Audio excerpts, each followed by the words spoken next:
and welcome to the Outpost Frequencies, brought to you by thelastmovieoutpost.com for all of your movie news, reviews, and everything cool about films. I'm your host this evening, not George Lucas, and with us, as always, is Shawn. How you doing, fellow bigots? I'm more of a little than a bigot. And Drunken Yoda.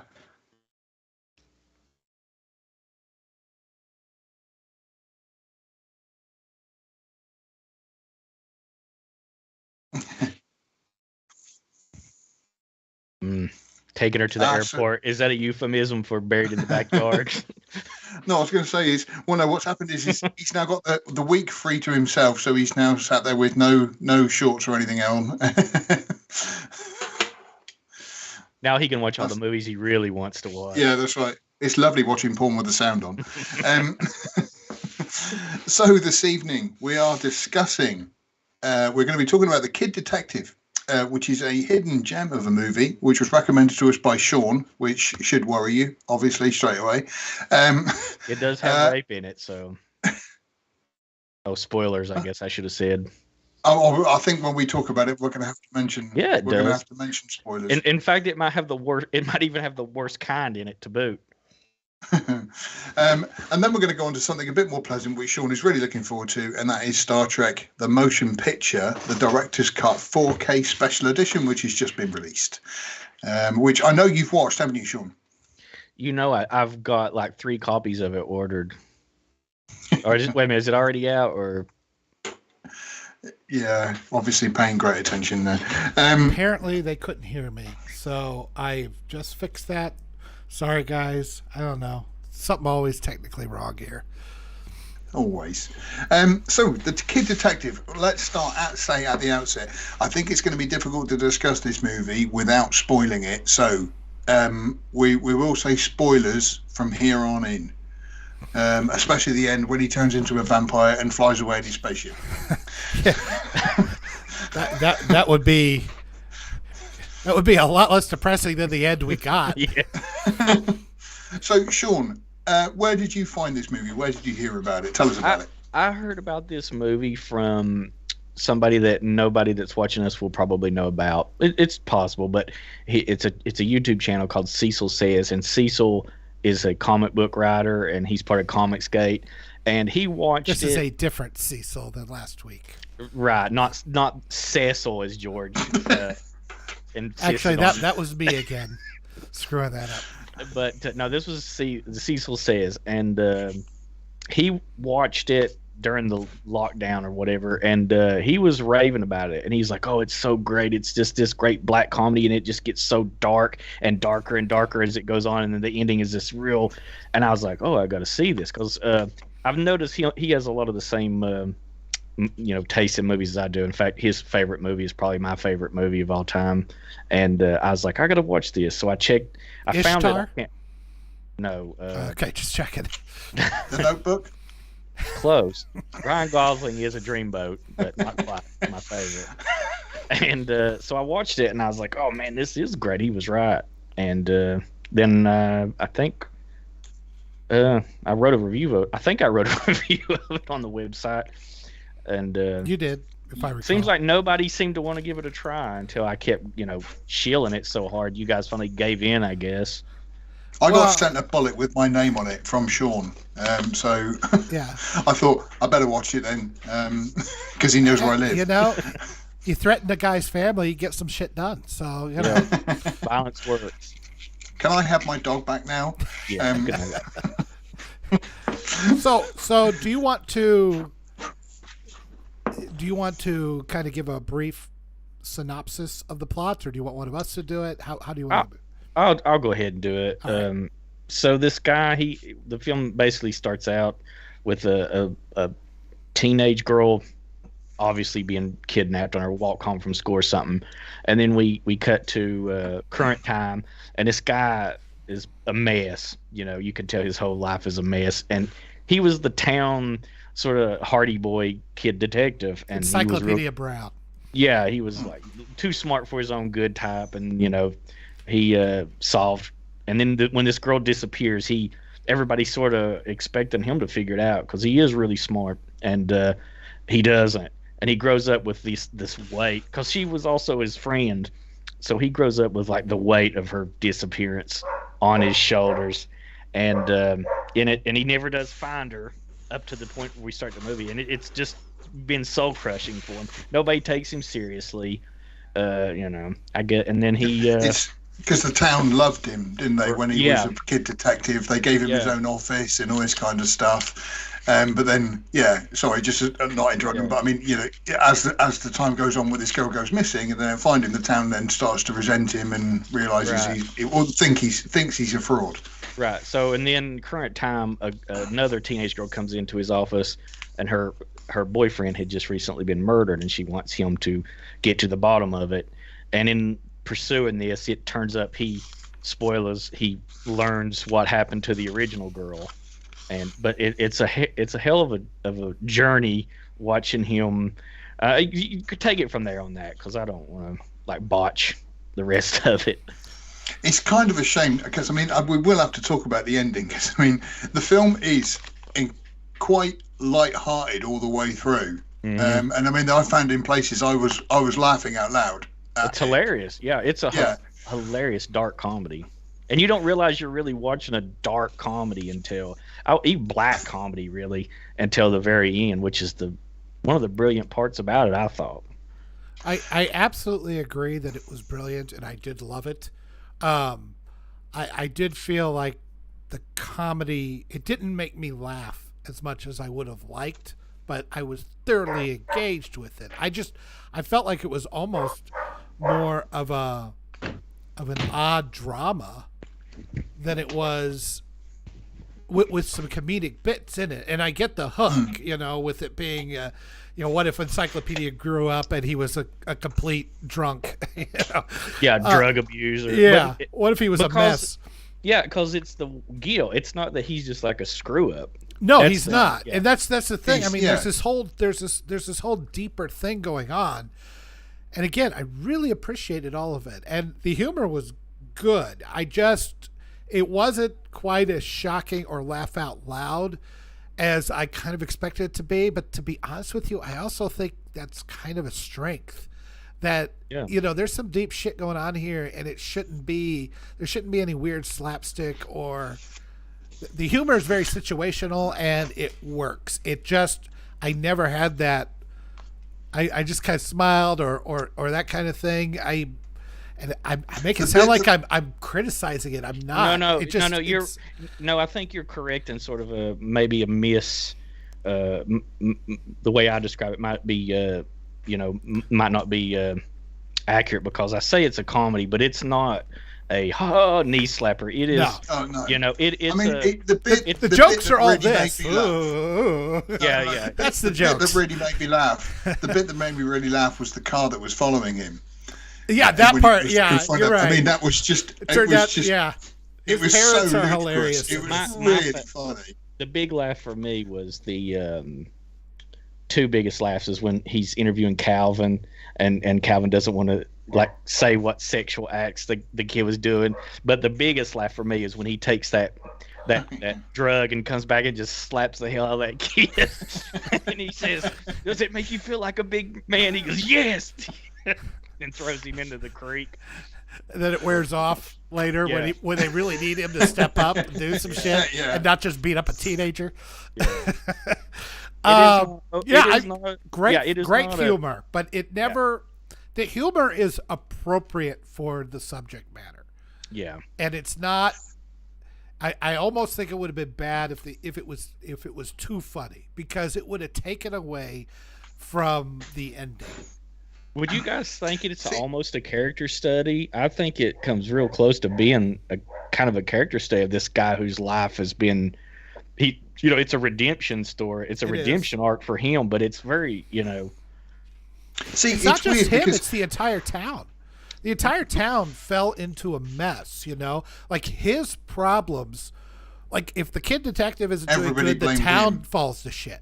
I thought that was an interesting, symbolism that they had thrown out there, if you want to call it that. That the decay of the town is mirrored by the decay of him. And as soon as he starts coming back, the town is better, but Very, very King Arthur allusion there. That's very highbrow, probably too highbrow for me and George. Yeah, I'm sorry. The King. I'm highbrow. I'll try to dumb it down for you both. I thought that was interesting, and I also think that the town is kind of like this throwback to like what you would see in a Leave It to Beaver show, like a 50s town, right? It's very weirdly dated, isn't it? Because you think you're watching something set now because they got smartphones, but his childhood and everything looks like it's from the 50s or something. Right. Yeah. Which I think a lot of, especially today's filmmakers, will say was a hollow period in American life. Like it was bright, sunny on the outside, masking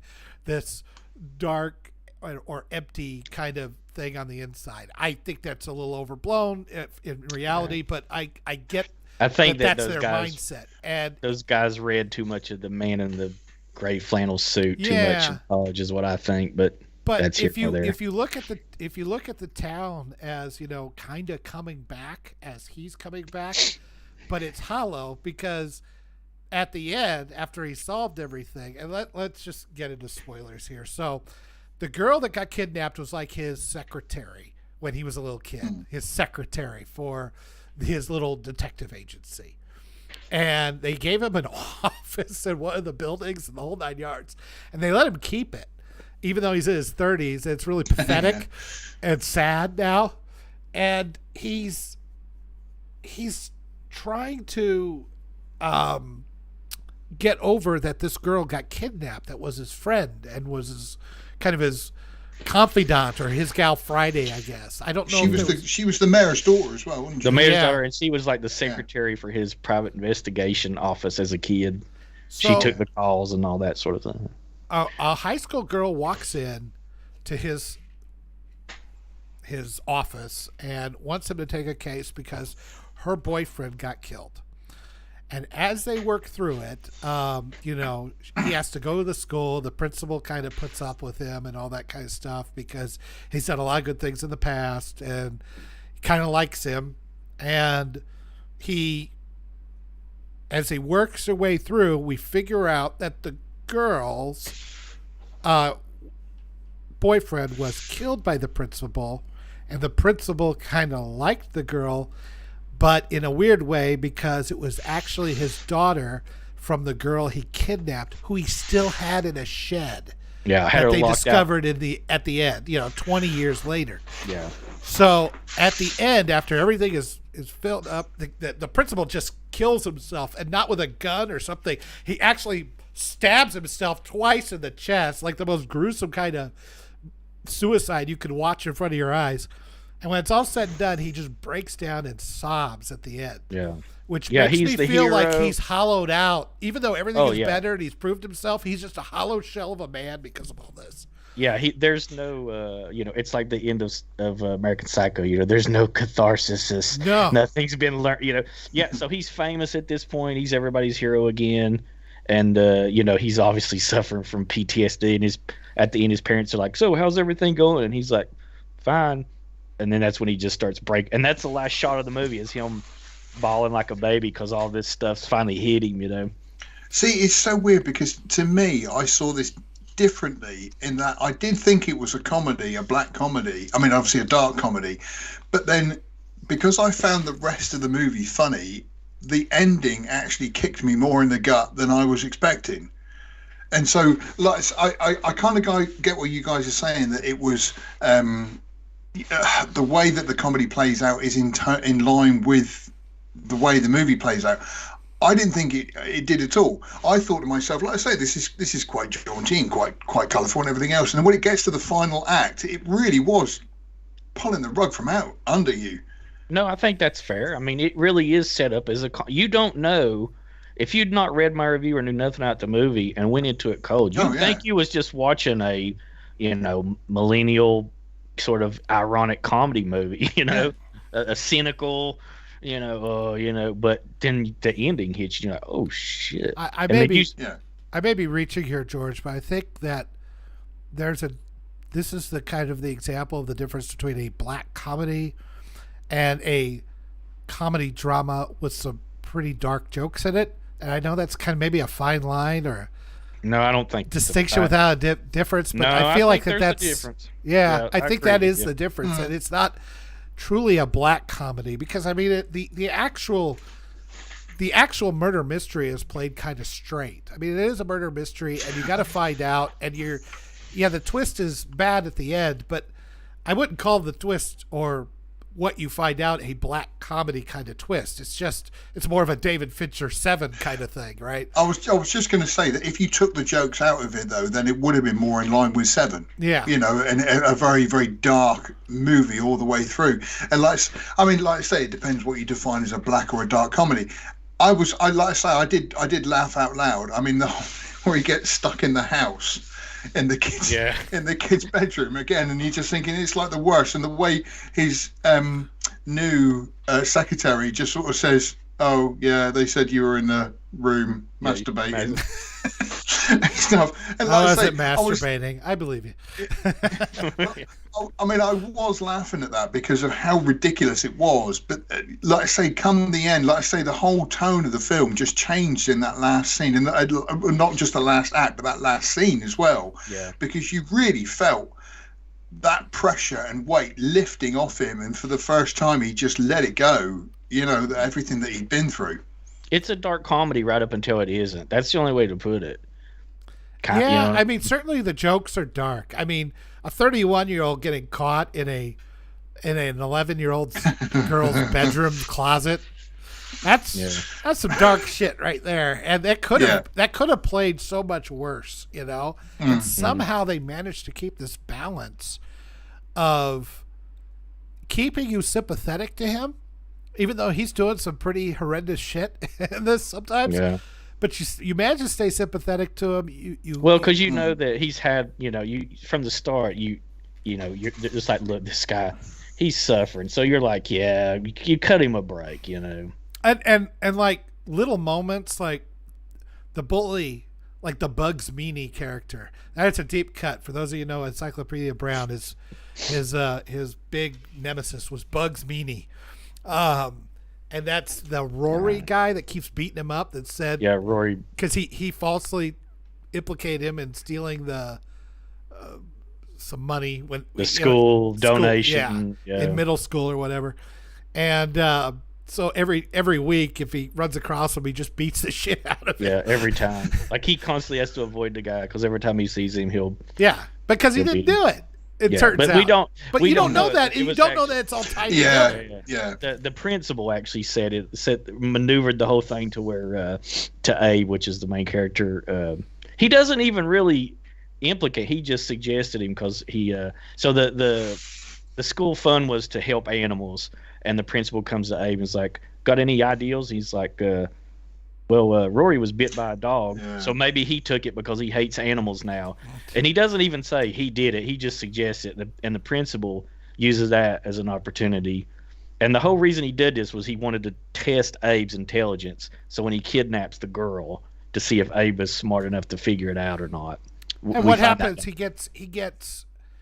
It was like his big failure, not because he didn't figure it out, but because he was too quick to accept the pride, the accolades that came along with it, and pride.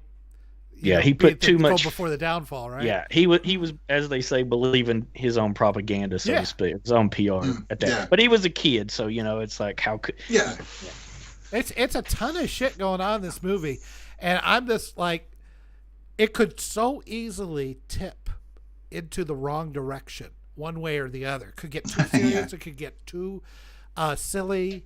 You could lean too much into the kid. Any more serious at the end?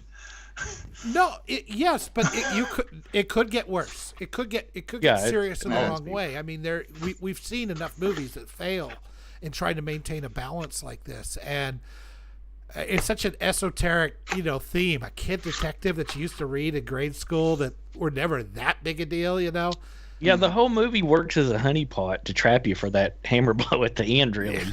Yeah. The kid, even the name of the movie is very whimsical, and you think, this is going to be some, Zucker Brothers goofus or something, but it's not at all. It's a masterpiece. In the best possible way, it is a total rug pull of a movie. Yeah. Yeah. Oh, of course, it's not now because we've ruined the whole thing for you. You were warned. You knew what you were getting into, people.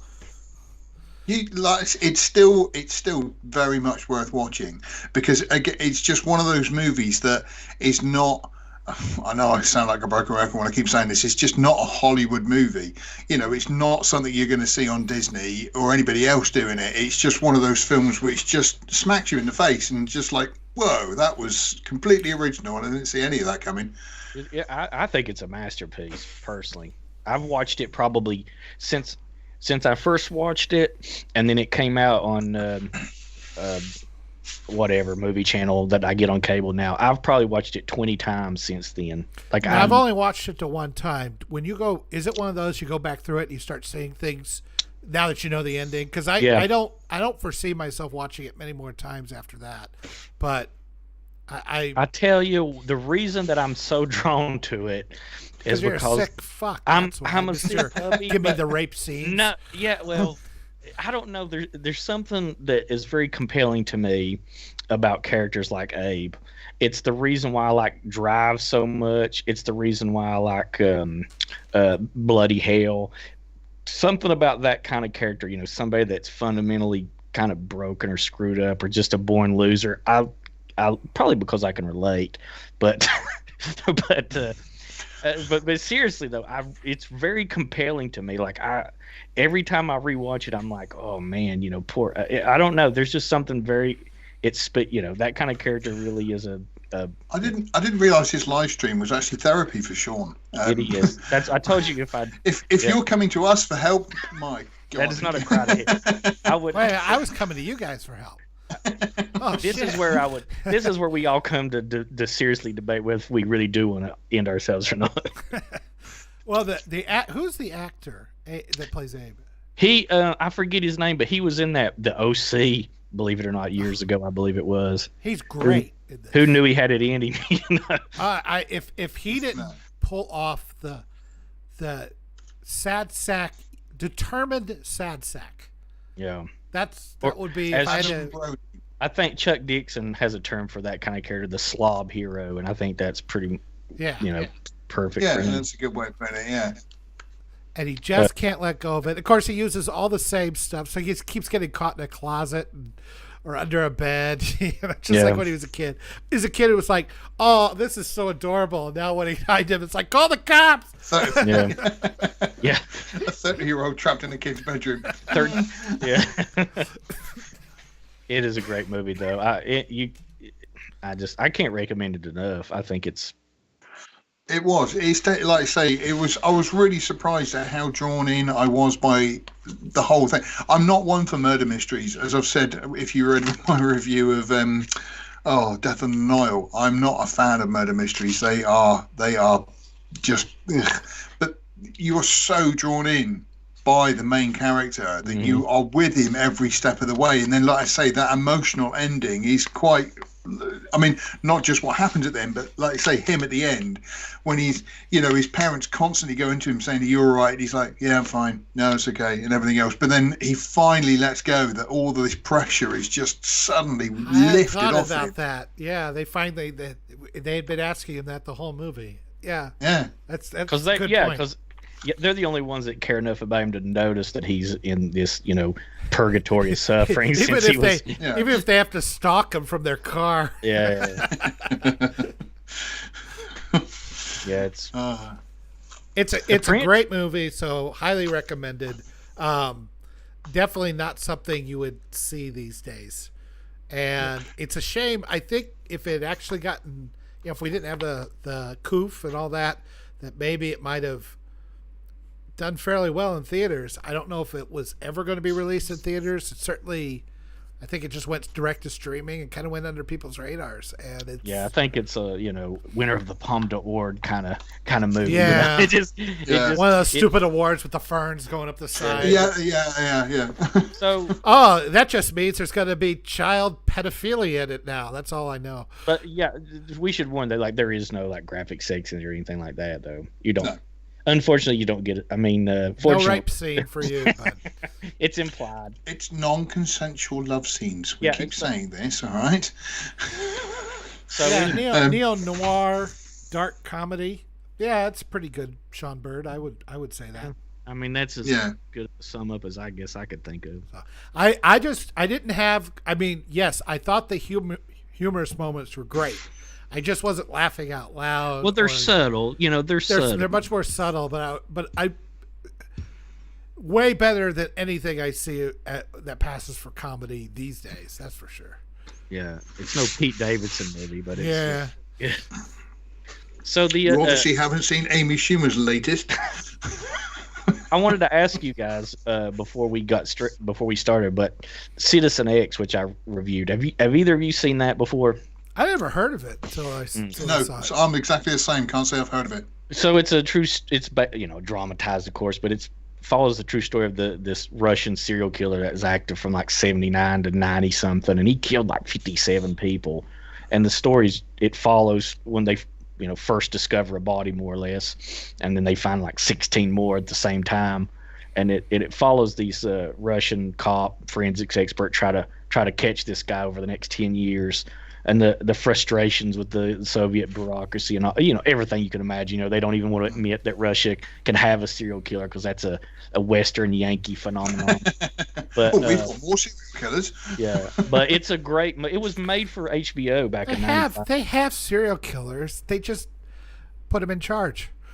Those are mass murderers. There's a difference. Hey, it's just a serial killer meeting his, to his full ultimate potential. Yeah, reaching his full potential. Thank you. One man's serial killer is another man's Stalin. That's right. Yeah, but it's a great movie. It was made for HBO back in 95, and it's a great movie. You can find it. It's easy to find. But Stephen Ray plays a forensic expert with all the pathos of a Greek tragedy. Donald Sutherland's in it. Max Van Sydow, who doesn't like him? It's a great movie. Making the Merciless. Yeah, his greatest role, some would argue. I absolutely. That 5 minutes he was in the beginning of Star Wars. Yeah. He was in Star Wars. Yeah, he was in the first 5 minutes and he got killed. I learned something. I learned something about Star Trek today. Is that Captain Kirk's son in the second one? I did not know that actor died from AIDS just like a year after making that movie. It was a little longer than that because he was in a episode of Star Trek: The Next Generation. I think he died in like 90 or 89. Yeah. But yeah, he was. It's just shame, I guess. Eggy says he don't think the Kid Detective title did the movie any favors. Sounds like a kid. Yeah, but it's. If you, and that's kind of, I think that's part of the ploy. Yeah. That you think you're going into an interesting sort of story about a kid detective and everything else and blah blah blah, and it's just, I think that just sets you up for the rug pulling. Yeah. That's the problem. You do have to set at least some proper expectations when you go into a movie. Well, the trailers exist, so you can watch the trailer. I agree. I'm just I haven't seen the trailer, so I don't know how well they portrayed this as what it was. It's just look, you go in and see this movie, just keep an open mind and don't expect that it's going to be what it might appear to be, and you really enjoy it. Yeah, it is, which is great. It is a serious movie. It's a masterpiece. The title is irrelevant to the quality of the movie. Don't let the title put you off. But that's great that a movie will do that. The one thing I've always loved is just going into a film and not knowing anything about it and then just being surprised at whatever it might be. And quite often you're set up for a film and you know what it's going to be like and you know what's going to happen and everything else, and it's just kind of whereas, like I say, sometimes you can be really surprised by things. Yeah, it used to always be that way. You got one trailer. Hopefully you saw it in the theaters. You saw a poster, maybe a couple of TV commercials. If you happened to catch them, you went in there cold most of the time. Yeah. Now, like I say, nowadays, I was talking to somebody about Spider-Man the other day, and he said in the cinema when the whole thing with the other Spider-Mans came through, the audience went nuts. And to me, I just thought, because I watched it at home, I didn't see it in the cinema, but I was like, yeah, but I knew that was going to happen because annoyingly I write for a movie website, and all that was ruined. Yeah, and like I say, you go online now, and that's exactly what happens. You know, that unfortunately there are people on there who are like, oh, we found out that so and so's in so and so, and he's playing whatever, and it's just like, thanks for that. You've just ruined all the hard work that they've just done. Well done. You know, that on a little tangent, that sort of thing where you know because we're always following that stuff, it kind of ruins stuff for us. It's weird to me that after reading about movies and stuff all the time on the website, and then we still come on here and I still enjoy it. It's completely the opposite on my website where I have to talk about test guns. Always, when somebody that likes guns like, hey Shawn, I don't leave me alone. I don't want to talk about it. But with movies, endlessly. Have you guys ever found yourself burnt out on where somebody that's not us on this wants to talk about me? Like, man, I have to do that all the time. I don't want to talk about it. No, that's I'm not quite the case happy with to. me. Yeah, not with I don't get a chance to nerd it out very often, so when I do, I go for it. That's probably Are you kidding? I have to do at least 3 lines of coke just to get on this thing every week. It's all I can do to keep from cutting myself right now. Listening to you two yahoos. I'm sorry my joy brought you more. I was just going to say, Shawn, we're not trying hard enough. I'm dead inside. Isn't that enough for you? Well, so then segueing into Star Trek. Well, no, before we get into Star Trek, because we're talking about black comedies here, and I did want to talk about, I just got done watching Tropic Thunder. Now, disavow. Have you seen it? Well, you said black comedy, and I assumed you were going to make a joke about blackface, and since that's racist, I was going to go ahead and get that out. That was of the way. That was a preemptive disavow. No, it's a great movie. It's the only movie. I had not seen it for at least 10 years. I watched it a few times when it first came out, and in the intervening time, we've had everything from Harvey Weinstein to the Will Smith slap to the ridiculous stars. Hang on, sorry. The Will Smith what? I've been living under a rock in a cave with my fingers in my ears. We had that ridiculous Imagine video that Gal Gadot put out there. Just the self-involvement. And I'm watching this thing. I'm like going, I thought it was like taking that, turning up to 11, but now I know it's only at about a 7. Apparently, compared to real life. And I'm pretty sure that Les Grossman, Tom Cruise's character, is probably the most evil fictional character ever created. Which I'm pretty sure is based on Harvey Weinstein. I was going to say, or probably a number of producers from America. Yes. Any one of them, probably. I mean, even Darth Vader grew unconscious by the end of Jedi. and I'm watching this go, the self-involvement. I mean, I was kind of struck by all the layers of self-involvement and insecurity. There's not one person, except for maybe Jerry Baruchel's character, there's not one person in that movie that isn't a complete piece of shit. He's only the good guy because he's like fresh-faced. He's fresh-faced. He hasn't been ruined yet. Yeah. And he was the only one that correctly oh my God, the insecurity in this. Just can't take it anymore. But they are the layers of self-involvement that just keeps piling on to both Robert Downey Jr. characters and Stiller's character. Oh, it's a chef's kiss. What I found great was, I thought it was great that when Disney decided to go full woke and make Iron Man black, it still means Robert Downey Jr. can still play him. Yes, it can. It's one of the greatest lines in the movie. It's like, hey, what do you mean, you people? What do you mean? Yeah. And the real black guys go, what do you mean, you people? I love it when he goes to punch him, he catches it, he goes, that word, 200 years. And he starts that spiel about it. Well, he starts in doing the Jeffersons theme song. Yeah. Because that's everything they know is surface level. Everything they are is surface level, and they think they're deep. And I thought that, as I was watching this, I'm like, that's really, I mean, they nailed it. And they don't care who they hurt. Grossman gives Matthew McConaughey's character, who is Stiller's agent, gives him a Gulf Stream just to shut up. It's like, okay, so he dies. We don't care. We're not paying him. He has no conscience whatsoever. And even the fake trailers before the movie starts are great. They're fantastic. And I'm like, it's sad to me that this film is actually more relevant than it was before. And yet it's more relevant, but you will never see anything like it again for a long time. No. The perfect moment that really, I think, encapsulates all of Hollywood and their fake projection of caring is the whole conversation between Stiller and Robert Downey Jr. about Simple Jack.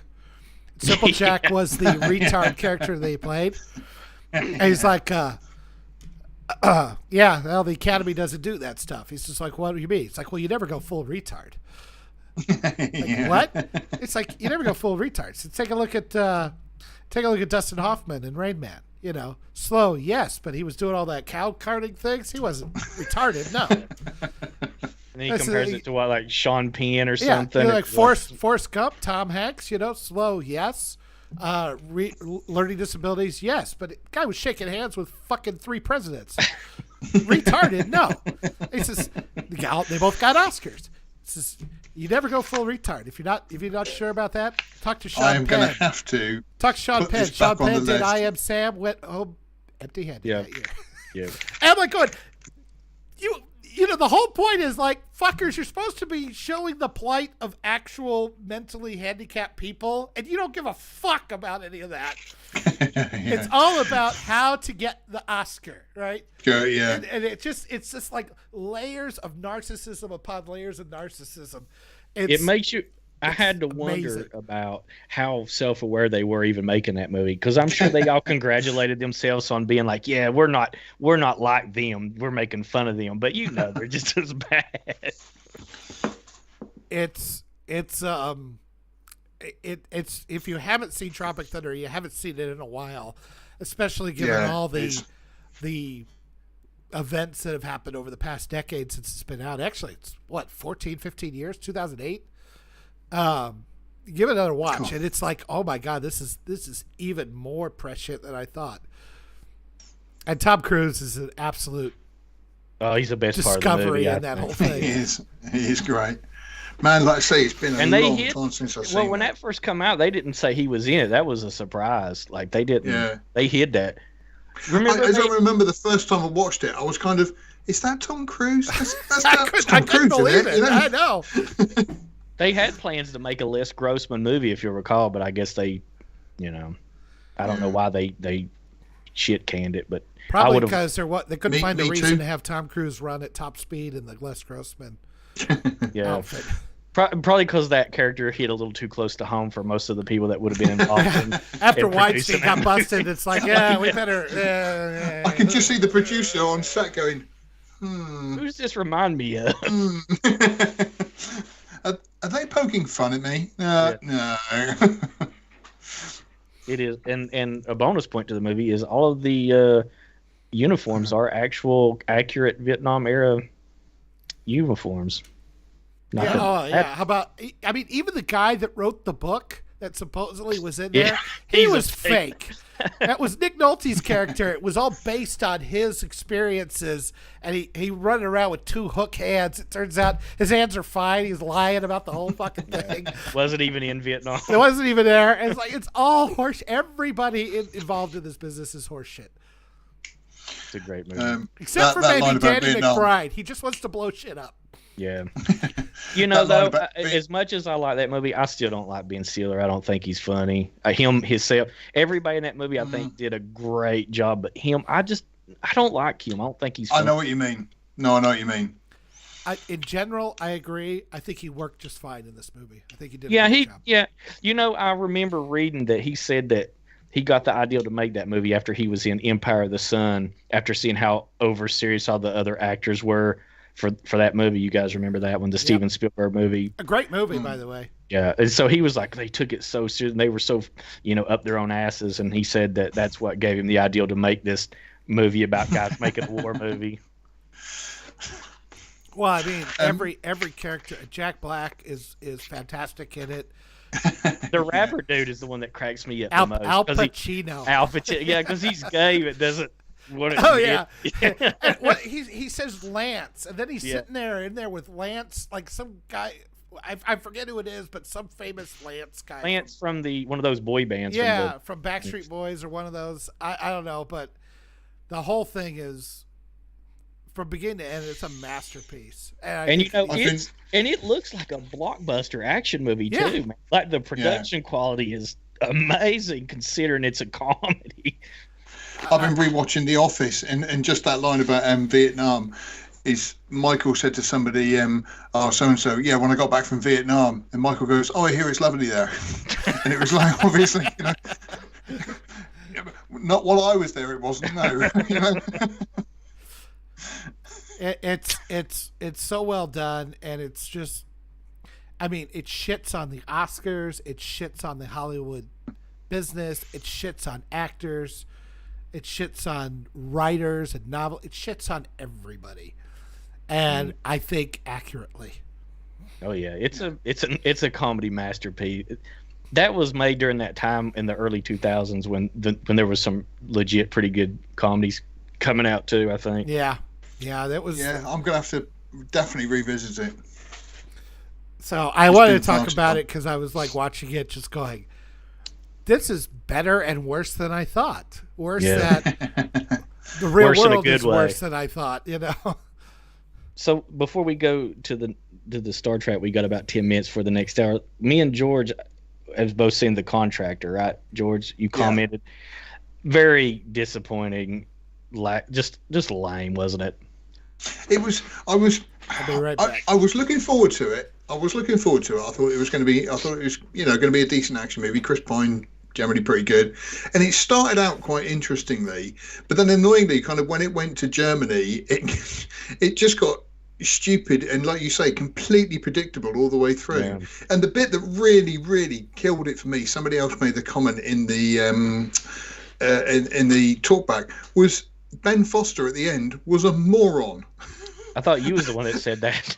Well, no, yeah, but I mean, both of us were saying it, and I was thinking, right, what on earth is he doing? Even I know, don't run out into the open in front of lights and everything else. You might as well have just gone, I'm going to put my gun down now, take a shot. And it was just, it really, really, really disappointing ending.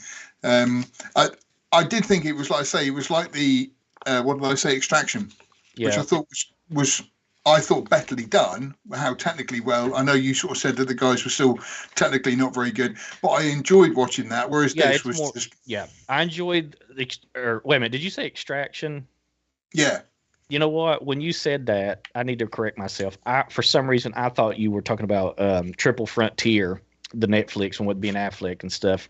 I got that confused. That's another action movie, and it's a lot of fun. It's sort of these veterans go down to rob a cartel, Mexican cartel guy. Oh yeah, no, yeah. Okay, but anyway, for some reason when you said Extraction, I thought of that movie. But yeah, no, I was talking about the one with Thor. yeah, Extraction is pretty good. Obviously it's got Hollywood action, but yeah, it's not. But Triple Frontier has got some tactical stupidity where they're all like taking fire, and he's like, "Go to the right," and screaming at the other dude. And it's like, you just yelled out what you're going to do to the guy up on the mountain that you're trying to get to. But Extraction is great. Triple Frontier is a entertaining action movie too. Both better than The Contractor, which is it couldn't. I think if I don't want to say more lighthearted, but they tried to make it very almost documentarian or like a documentary, that in some of the opening, it was very much shot like that. And then it was just kind of, it took itself too seriously. But not seriously. The problem is it went into like, we're going to make this like a Jason Bourne, but then they couldn't pull that off because it's not, I don't know if Chris Pine doesn't have the, whatever. Maybe his knee is actually messed up. And it's like, it was so dull. And it had so much potential, I think, but then it was so predictable and dull, and the ending dumb. Even the final climax was just not what you expect from an action movie. Again, when they came in and they just started shooting, I did think to myself, surely they'd have silencers. Even all the tactical gear they got, they just literally go in and start shouting, "We're attacking everybody now! Everybody get ready!" The thing about it was, he could have said like, "Where's Rusty? He's inside." He could have just walked in and been like, "Hey, buddy," and then just shot him. Yeah. So they get out and they start a firefight with a guy still 100 yards away in his house. Yeah, it was. Eggie's just asked, Sean, have you seen 13 Hours?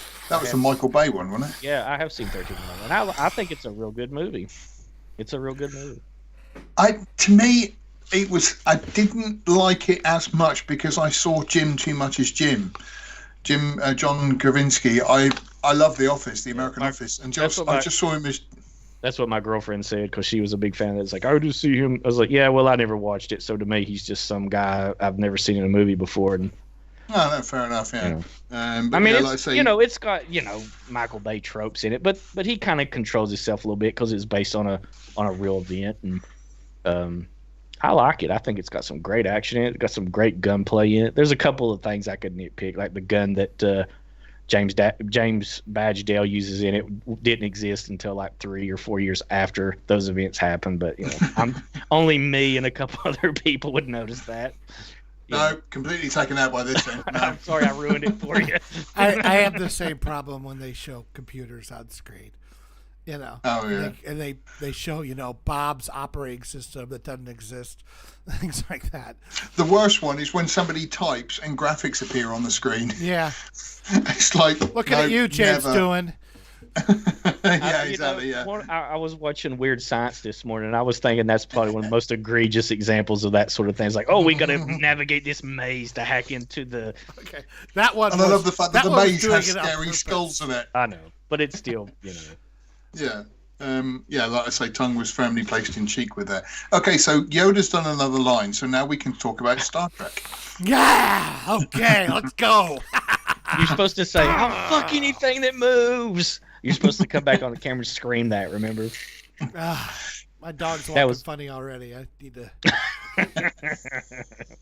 The ending of The Kid Detective played out on live stream. You want dark? Yeah. Let's go dark.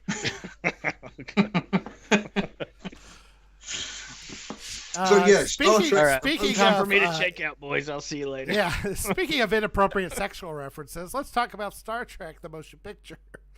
I can't wait. That entire movie is pretty much about sex. Is it? Yeah.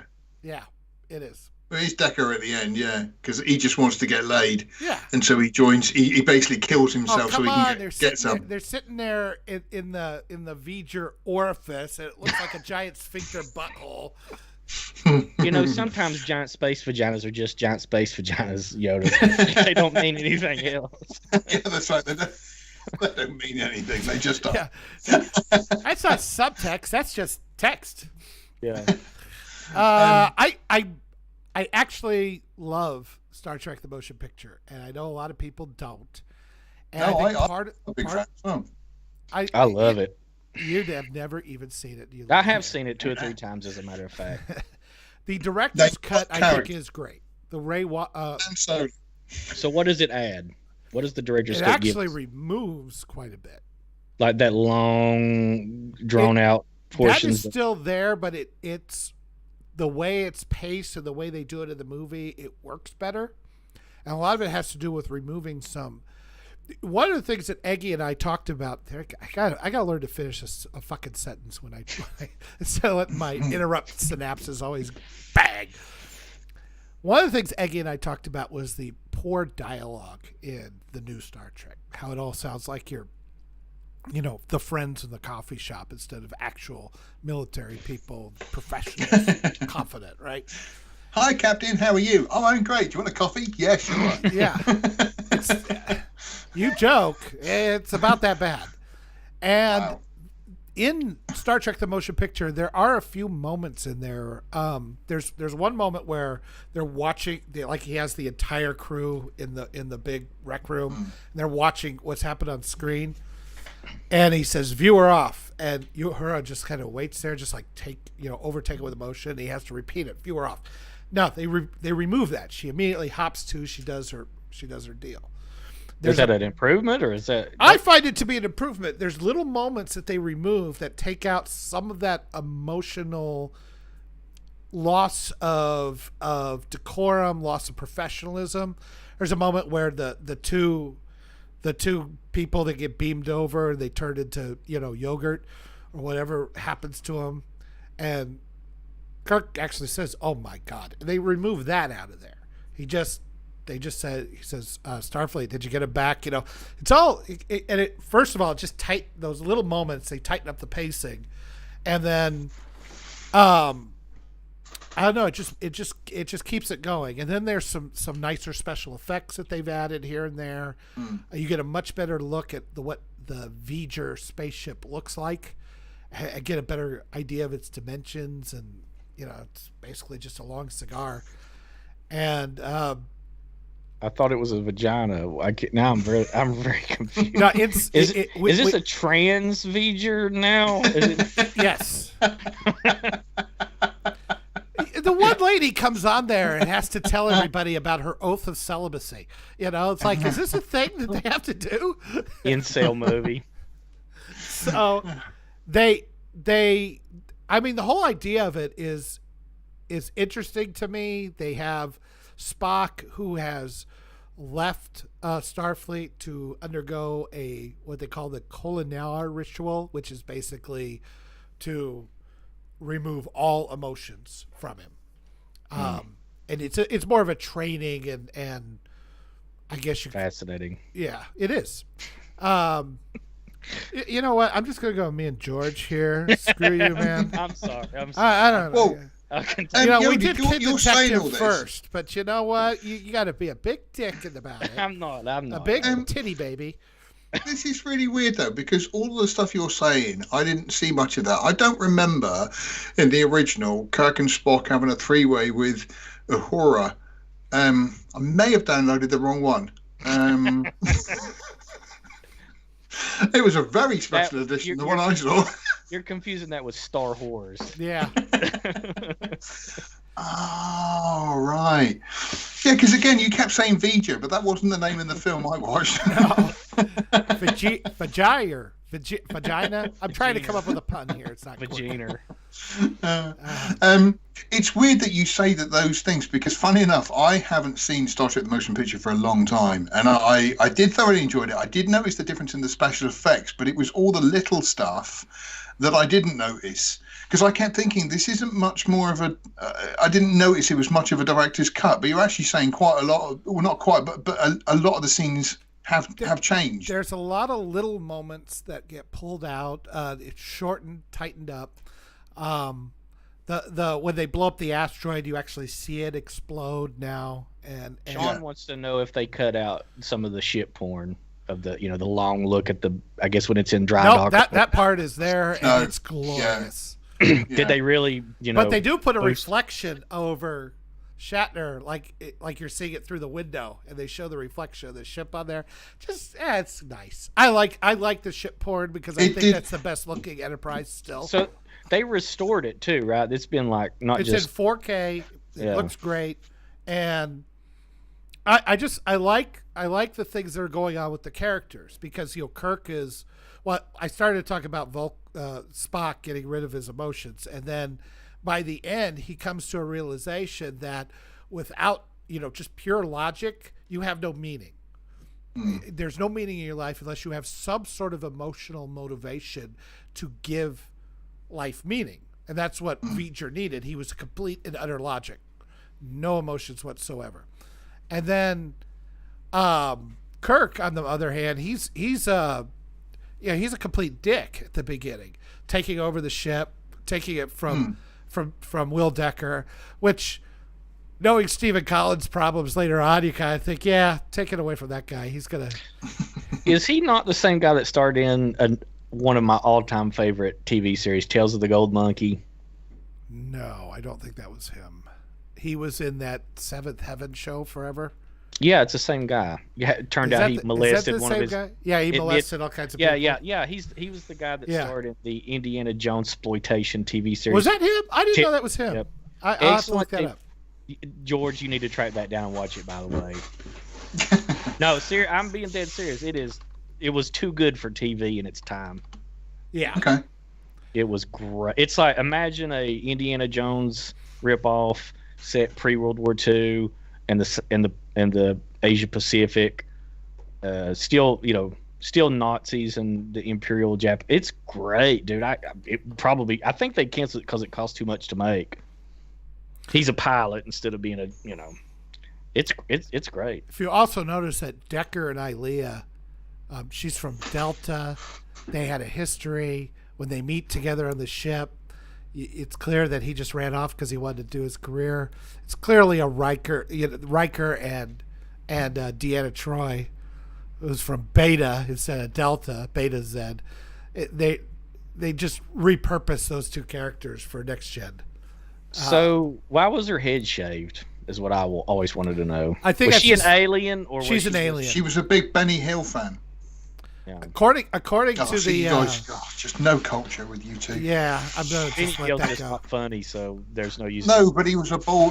She was just. Oh, he just wasn't. Anyway, so she's an alien. Yeah, they apparently, according to the novelization, the Deltans are like just pheromone factories, and just walking in the room, all the guys go.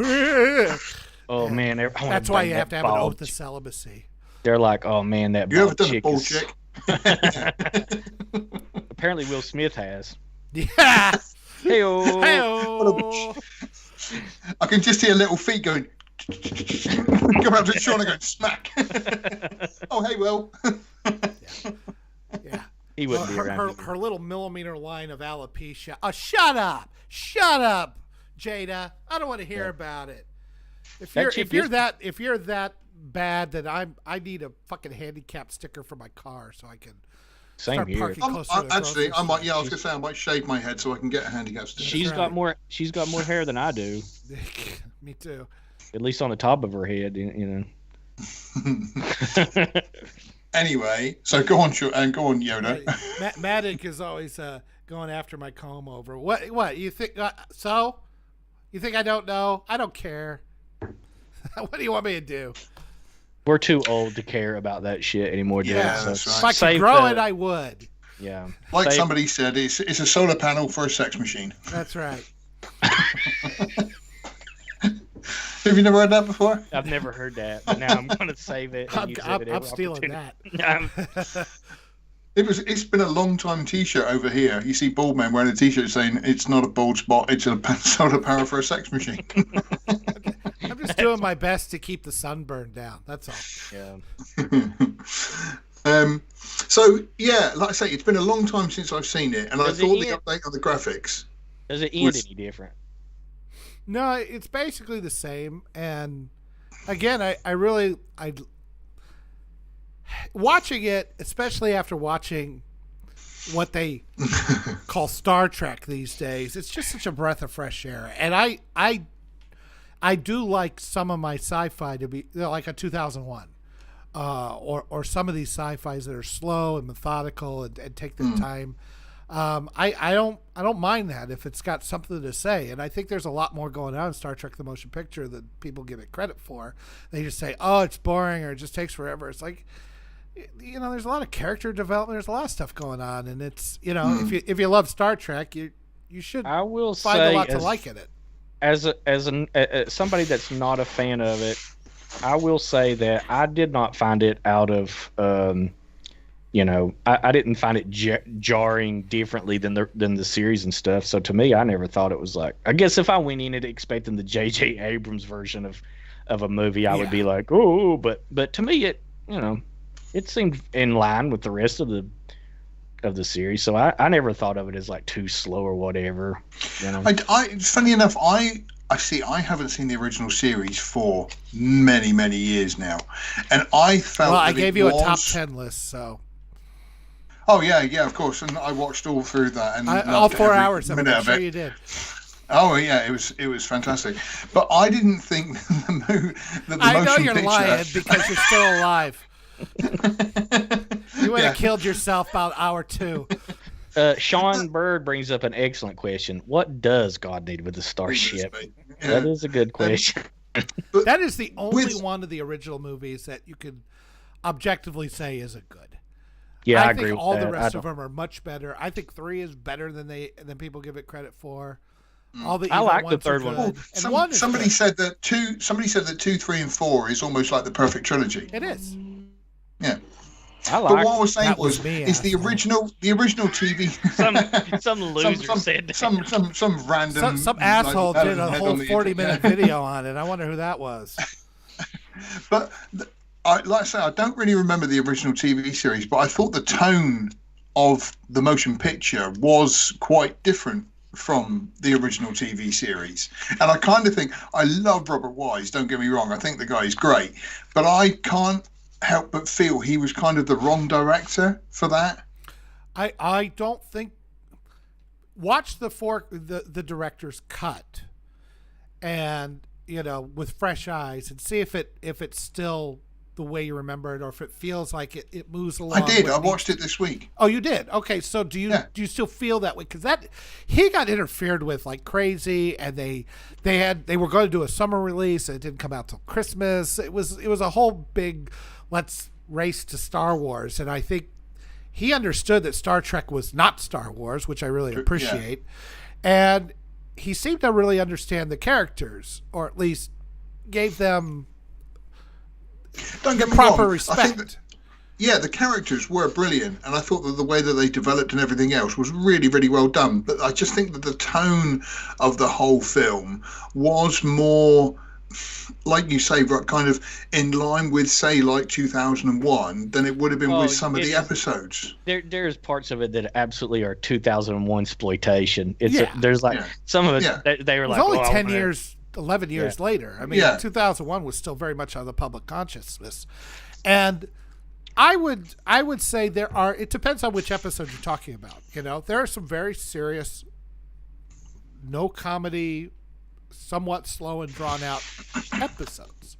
And you just, I'm thinking like Balance of Terror. I mean, that's the one where it's basically submarine. That's a good one. Yeah, real good one.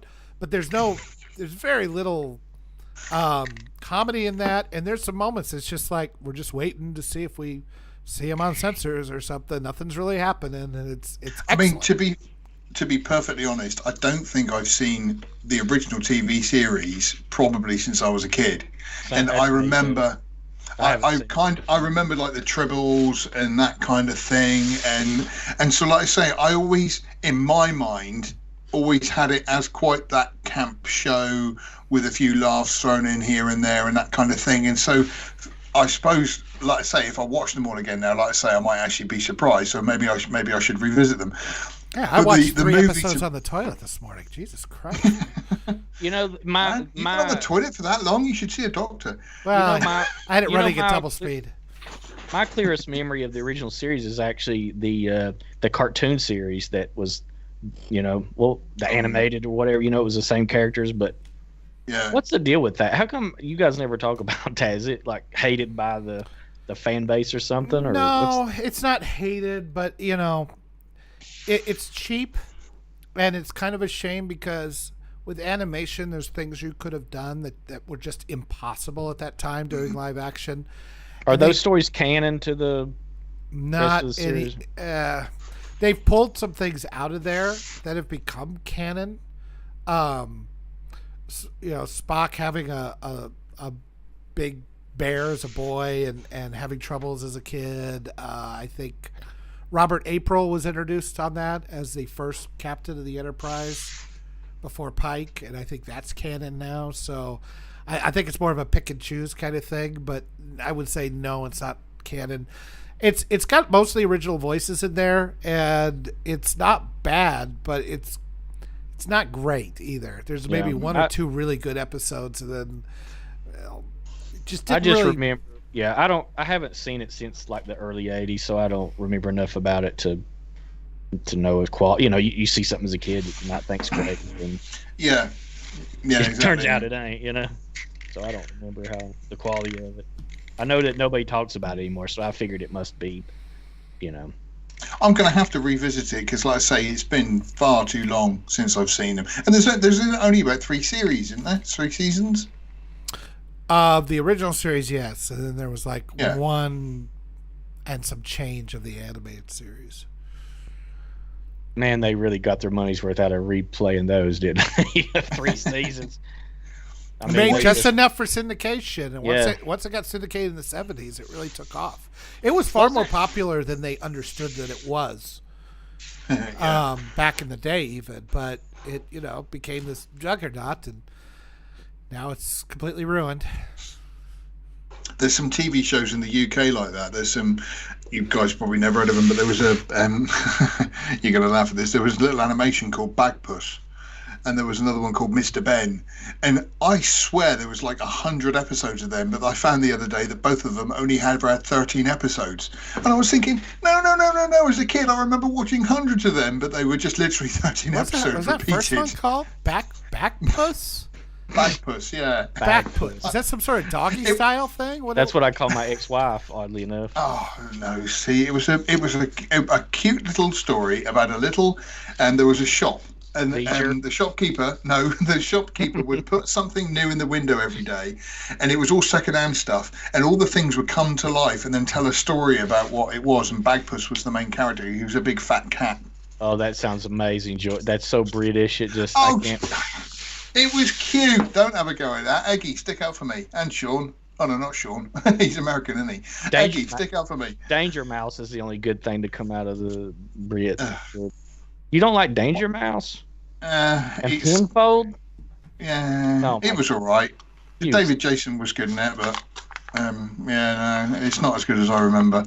But like Mr. Ben was great as well, because Mr. Ben used to go to a costume shop, get changed into a costume like an astronaut, and then he'd go through the magic door at the back, and then he'd be in outer space and have a little adventure in outer space. It was great. That sounds so dumb.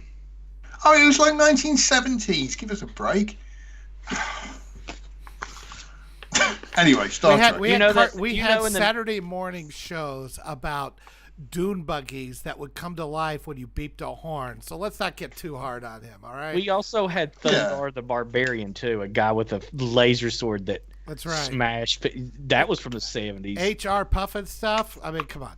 Oh, that's Don't tell me there wasn't tons of drugs going on there. Well, I didn't say we had anything better. No, we did not. I'm just saying that was lame. I still say you guys have got to beat Captain Pugwash, because that was a story about literally gay pirates called Captain Pugwash, and there was Roger the Cabin Boy and loads of other stuff. And it turns out that Pugwash is something that happens to gays after they've had fun. So what you're saying is Pirates of the Caribbean is a remake of that? Yes. I'd believe that. Yeah, there you go. See, like Eggy says, look, Bagpuss was a pink cat, and it was good. It was as a kid, I fondly remembered it. A puss that is pink, of course. They're all pink on the inside. You're just ruining my childhood. Well, better us than Hollywood, huh? Huh? Yeah. I mean, we got Beverly Hills Cop 4 coming. Oh, I can't wait for that. Speaking of bad movies, then, have you guys yet seen The Bubble? No, I've seen it. I can watch it, but I just passed over it because I assumed it would be stupid. The Bubble. Oh, is that the one where they're making the movie? Okay, yeah, no. Yeah. Honestly, I was looking forward to that. I thought this might have something there, and then I read your review and I was like, nope, I guess not. What got me about it is I cannot understand. I have never seen a movie where the actors have literally no chemistry at all between any of them. I swear there were some scenes that it seemed like the actors weren't even in the room together. The acting was kind of that bad. They were green screened. Yeah, possibly it was. It would explain a lot, but it was. I giggled at the beginning. Yes, I do remember Chorlton and the Wheelies. That was great with that wicked old witch. We're talking about old decent cartoons now. But at the beginning, I liked the fact that it said Cliff B6, which was the movie that they were making in the movie. and they had the font very similar to Jurassic Park, and I thought, oh, yeah, that's good. That's quite funny. That was the last time I laughed, because the rest of it was just, there was just nothing in it. Karen Gillan, it's got the most beautiful Scottish accent, so they made her American, obviously. And just the rest of the cast, like I say, David Duchovny has been funny. Evolution is a great movie. I didn't know he man, he's really fallen off the radar, isn't he? Oh, and then also Leslie Mann is in it, who is married to Jude Apatow, and it shows why nepotism shouldn't be allowed. Again, she was just like Leslie Mann. Is she just not? So do I. Or is no, I am a fan of her. I like her, but in this, nothing. And then they've also got her, their daughter in there, Ira. I think she's called Ira Apatow. Oh, she was playing a TikToker who had been cast in the movie for, like, you know, just to try and boost the figures and everything else. And either she's a brilliant actress who played this completely nonplussed TikToker really well, or just I don't know what. It was bad. It's my new level of, you know, how bad was that film? Oh, it was pretty bad, but not as bad as The Bubble. That you remember when Mainstream, that movie about where what's his name, the guy that was Spider-Man, not Tom Holland, but the one they only made two, Garfield, Andrew Garfield. Andrew Garfield, yeah. Yeah. So he's like a social media star on YouTube and stuff. It's about that. You guys, terrible movie, awful movie. I don't think I've seen that one. Yeah, it just come out. He plays. Is this the one about Zuckerberg? No. This is a different one. No, this girl discovers him on the streets and then turns him into a YouTube sensation. And it's supposed to show you, you know, the dangers of YouTube celebrity culture and all that. But it's a fucking terrible movie. Well, it's not something we'll ever have to worry about, is it? Yeah, no danger here. Yep. Yep, we have got 8 viewers. So yeah, right. Yeah. Fame and glory are on their way. Wait a minute. I got to tell you guys something that I found out. If somebody is watching using ad block, it does not show up. So we might actually have more viewers than you think at one time. Oh, funny enough, I use ad block on all both YouTube of mine, does not count people that are watching with ad blocks. Hang on, we probably have like 9 people watching. No, it didn't go up, did it? Well, it doesn't do it instantly, George. You got to hit refresh or something, probably. No, nothing. Now, this is some quality radio right here. Radio silent by George Fiddles with his ad blocker. For once, it's not me dicking with the technology. Yay! Good job. I wanted to see if the numbers went up. It did go up. Oh, it went up to 8. Yep. Hey. See, I was right about something for once. Oh, God. 8 people are watching. Goodness me.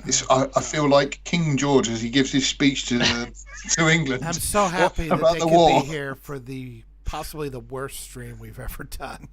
I don't know. I thought we started out strong until the last minute or two. I'm not being funny. I'm not being funny, but we've done way worse than this. That's true. We've got a pretty low bar there, Yoda. Yeah. You're right. We're just not applying ourselves here. Speaking of new editions coming out, the 4K RoboCop is supposed to come out shortly. And there will be a release of Savage Sisters 4K Blu-ray restoration. I don't know if you guys have ever seen that movie. It's from the 70s. It's one of those exploitation movies made in the Philippines. And it is an absolute treasure. Sid Haig is in it. It's really a lot of fun. There are there's no rapes that I can recall, but there is a castration scene. And the movie is a comedy. It's a comedy action, but Clearly. it is a lot of fun. It's a lot of fun. I'm going to do a review of it, but I really recommend watching it. You'd like it. What else I watched? Oh, I watched Outland. I don't think we talked about that recently. Oh, goodness me, that's a classic. Sean Connery. Oh, it's a great. Yeah. Basically, High Noon in space. Yep. Yeah. Well done. Except for my only issue was at the end where these idiots just come in here and start just shooting off shotguns in a pressurized dome. Not a good idea.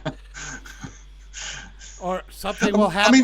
There he exploded. Why are they even up there? That's what got me. Was kind of like you've obviously had to fly everything up there. So who flies weapons up there? I don't.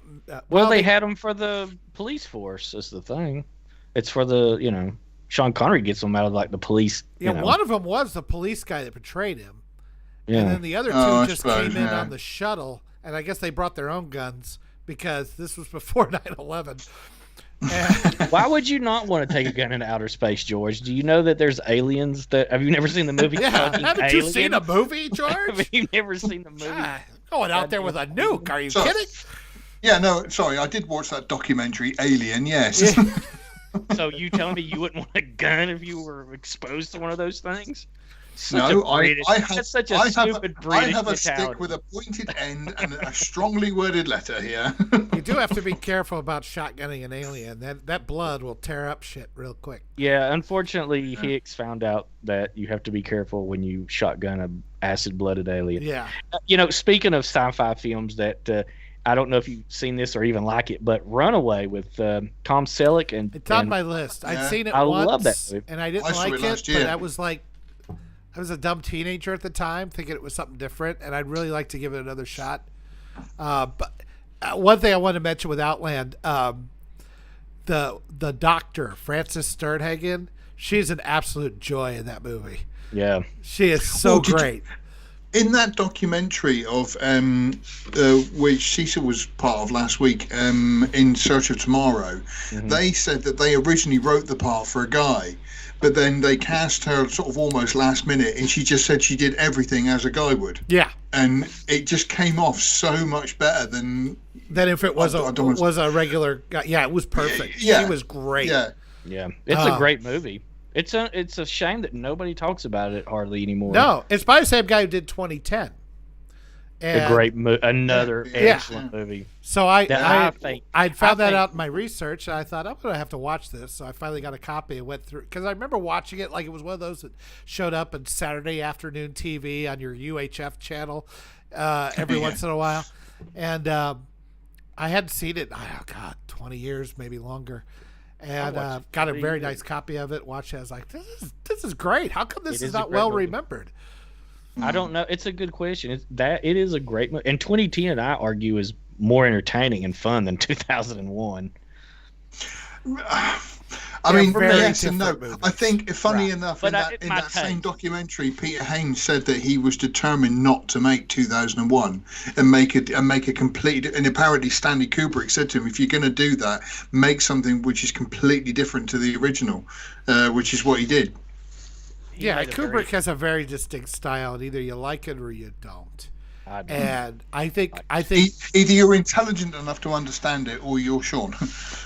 The only Kubrick movie that I legitimately love is Doctor Strangelove, and I like. The Shining. I like Full. No, I can't stand The Shining. Man. I'm sorry, guy. I know people love it, and I get it, but I do not like it. I don't like it. Full Metal Jacket's all right. Send your emails to. Contact us at Last Movie. We'll forward them on. Listen, I just don't like it. I don't know why. I'm not saying that it's a bad movie. I just don't like it. It's only got 3 rapes, so it's a bit boring. And I don't even get to see the money shot. That's right. It's like but one of them is a guy in a buddy suit sucking off another. Nobody wants to see that. Yeah, I want to see hetero cis-normative rape, not not weird furry rape sex. I don't know. I think 2001 is a better movie. It is a classic for a reason. There's a lot going on in there. It makes you think, and you could peel away layer after layer, see all kinds of stuff in it. 2010 is a much more accessible, enjoyable movie, but I don't think that because I think its problem, or it's not really its problem, it's our problem, but it suffers from the fact that it isn't one of the greatest movies ever made. It's just a extraordinarily solid, good movie that deserves more acclaim than it gets. I think it's great. Sean Burns said, "Runaway, is that the one with Gene Simmons?" Yes, it was. Yes, it was the one with Gene Simmons. It's set in the future where robots are, commonplace. I just remember all the robot cockroaches running all over the commercials. Yeah, so it's set in the future, and Tom Selleck is a cop that basically is like, imagine the bomb squad, but if the bomb squad guy, went after malfunctioning robots that are, industrial, whatever, they're become He's Blade Runner. Yeah, yeah. Except, pretty much, yeah. Instead of skin jobs, they're regular, robots. Early Blade Runner. Yeah, early. Yeah. And so it's pretty good, and Gene Simmons plays a sort of an industrial spy saboteur, maybe you could say, and then it's it's a good movie, man. It's a great movie. The girl that is in the video for Toto's Roxanne is in it. She's hotter than hell. I hear that the movie, when I watched In Search of Tomorrow, they mentioned Runaway in it, and they say it's become more and more relevant to today when you have drones and all these things that are going on. It's like this is becoming really relevant now. And Tom Selleck, man, what do you want? It is funny how some movies tend to get things right about the future and then others don't. I watched Running Man again last year, and there's a bit where Arnie walks into a place looking for somewhere, and he types on a keyboard, and it was really sort of like, really? They've still got keyboards in the future as opposed to voice control and that kind of thing. And obviously just they're futuristic, sort of like, oh, what could we have in the future? Keyboards? Yeah, I suppose. The Running Man, okay, you can nitpick some of the technology in that, but the whole thing about the Running Man is the media lying to everybody and getting the masses to watch bread and circuses instead of dealing with their own problems. Oh no, that's not at all like today. How long will it be till we actually get a show where people are hunted and killed? I got to ask you guys, out of 1 to 5 stars, what do you rate Running Man? 4. Yeah, I'd give it a good solid 4 as well. You guys think that highly of it? I think it's great. I think it is again, the things that they are saying in it is stuff that you could conceivably say is happening today. Would you give it a 4? Schwarzenegger is just fun. Would you give it a 4 back when you first watched it in the 80s? Yeah, I liked it back then too. No, I loved it even more when I was a kid because it was 18. Yeah, I would give it a 6. And I got it on a dodgy video copy, and it was the killings in it and everything. It was great. I absolutely loved it as a kid. But no, I saw it last year. Still stands up as a good, solid movie. Yeah, I think it's funny how all these old 80s movies, like they maybe take it too far or they take it to some extreme, but there's like a kernel of shit that's happening now in so many of them. Demolition. Eggy just brought up Demolition Man, which of course. Demolition Man. Yeah. That one is exactly what's happening now. Everything's safe and sanitized, and everybody has to conform. The other Shawn rates Running Man 4.5 out of 5. I'd give it a solid 3. Shawn also said that 2010 is for retards. Well, I mean, we call them Shawn. We don't call them retards. We call them Shawn Thompsons. Shawns. I stand by that statement. I never said I wasn't a retard. I keep waiting. When is that day going to happen when one of you guys actually get in a car on a plane and knock on the door and just punch me right in the face? You never know. I'm gonna push that envelope at some point. I know. Listen, you'll never know it's coming from me because it'll be. You'll just open the door and they'll be like, "Why did that hole appear?" What happened to him? I'd be very polite about it. Hello, it's me. I've come to smack your upside. I'm going to give you a shot blow right on the nose. I am going to shoot you, but first I've had to apply for a gun, and I've got a 2-week waiting list. And so when I finally get it through, you're in a lot of trouble. We don't do that here, George. There's no waiting. That's a Hollywood myth. There's no waiting period. Oh, in there? Oh, great. Only in California. Only in California, and luckily Yoda doesn't live in California, so you can get one like that. Yep. Oh, brilliant. So I'll loan it to you. I'll loan it to you as a matter. I'm gonna have to go get one now, apparently. And apparently, I've got to file for serial numbers. Is that correct? I get death threats on my show. Yeah, your audience hates you. My co-stars. That's just from the co-host. The audience is the least of my problems. Yeah, we filter out the bad language on the on the chat, so we can't even see that. So what's coming out? What's coming soon? Because I Well, mean, actually, just to go back, Aggie mentioned earlier about Severance, the TV show, which I have just started watching. It's the one with Adam Scott and Patricia Arquette, and so far not bad. Basically, the premise of the series is, I've only watched one episode so far, but he works in a secret department where they kind of blank your memories of the outside world when you enter it. The thing glitched when you said the title of this show, and I didn't catch it. What did you say? Oh, sorry. Severance. Severance. Okay, go ahead. Okay, and so, like I say, when he goes down in this lift, and his memories of the outside world are erased. So he works and does all his work, but then when he goes back up in the lift, his work time is then erased, but his memories come back for who he is outside. And it's kind of, one of the guys has just been fired, but then this guy sort of has found out what this company does. And like I said, I've only one episode in, but so far it's quite interesting. It's quite good. Tally. No, is it Amazon Prime? So why do they erase the memories? Have they not revealed that yet? Is that not yet? No, because I mean, I'm assuming that they're kind of like some government secret organization or something or other, and then they're keeping corporate secrets. That old chestnut. Well, I'm assuming, I don't know, but like at work. But it turns out now that his boss hates him at work, but it turns out now that his boss is also the old lady who's living next door to him, who he doesn't actually know because he just thinks he's the old dear living next door. It's quite an interesting premise that if you went to work and they kind of locked your memories into work and locked your outside memories out, that you had two different Man, wouldn't that be great? You go to work and then you don't even remember going, so it's like you don't even have a job, but you get a paycheck. I'm confused. Doesn't that happen to you guys now? Yeah. You sit in a cubicle just dead inside all day? I mean, come on. No, actually, I got to admit, I work from home writing about guns, so not really. I can't relate to you plebes. I can't relate to the plebeian class. I'm not at all depressed now. It was on Apple TV. So far, like I say, it's been quite interesting. I've quite liked it. So I'll check it out. How many episodes has there been? I think it's only about 8. Moon Knight. 8? Yeah. Jesus. It's a TV series. I know, but I thought, like, you usually they haven't revealed why they delete the memories. It's only the first episode. Oh, that's what I mean. How many have aired? He's watched one. Oh, sorry. No.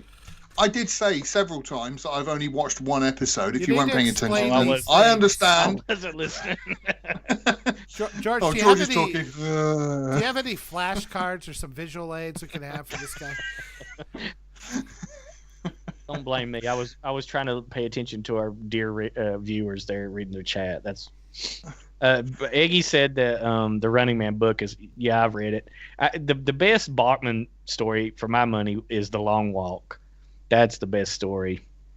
I don't know if you guys have read that one, but it's basically set in the dystopian future where once a year they have this thing where a bunch of boys, I think 18 years old, 17 or 18, they start in Maine and they just start walking south until there's only one left. And the one that's left wins, basically everything you'd ever want. But you have to maintain a speed of 4 miles per hour. Because if you drop below it, you get you get a warning, and for I think 3 warnings, they just execute you, and you can't get out of it. Like, you can't just say I'm out of here and take off; they'll kill you. You can't quit, so it's to the death.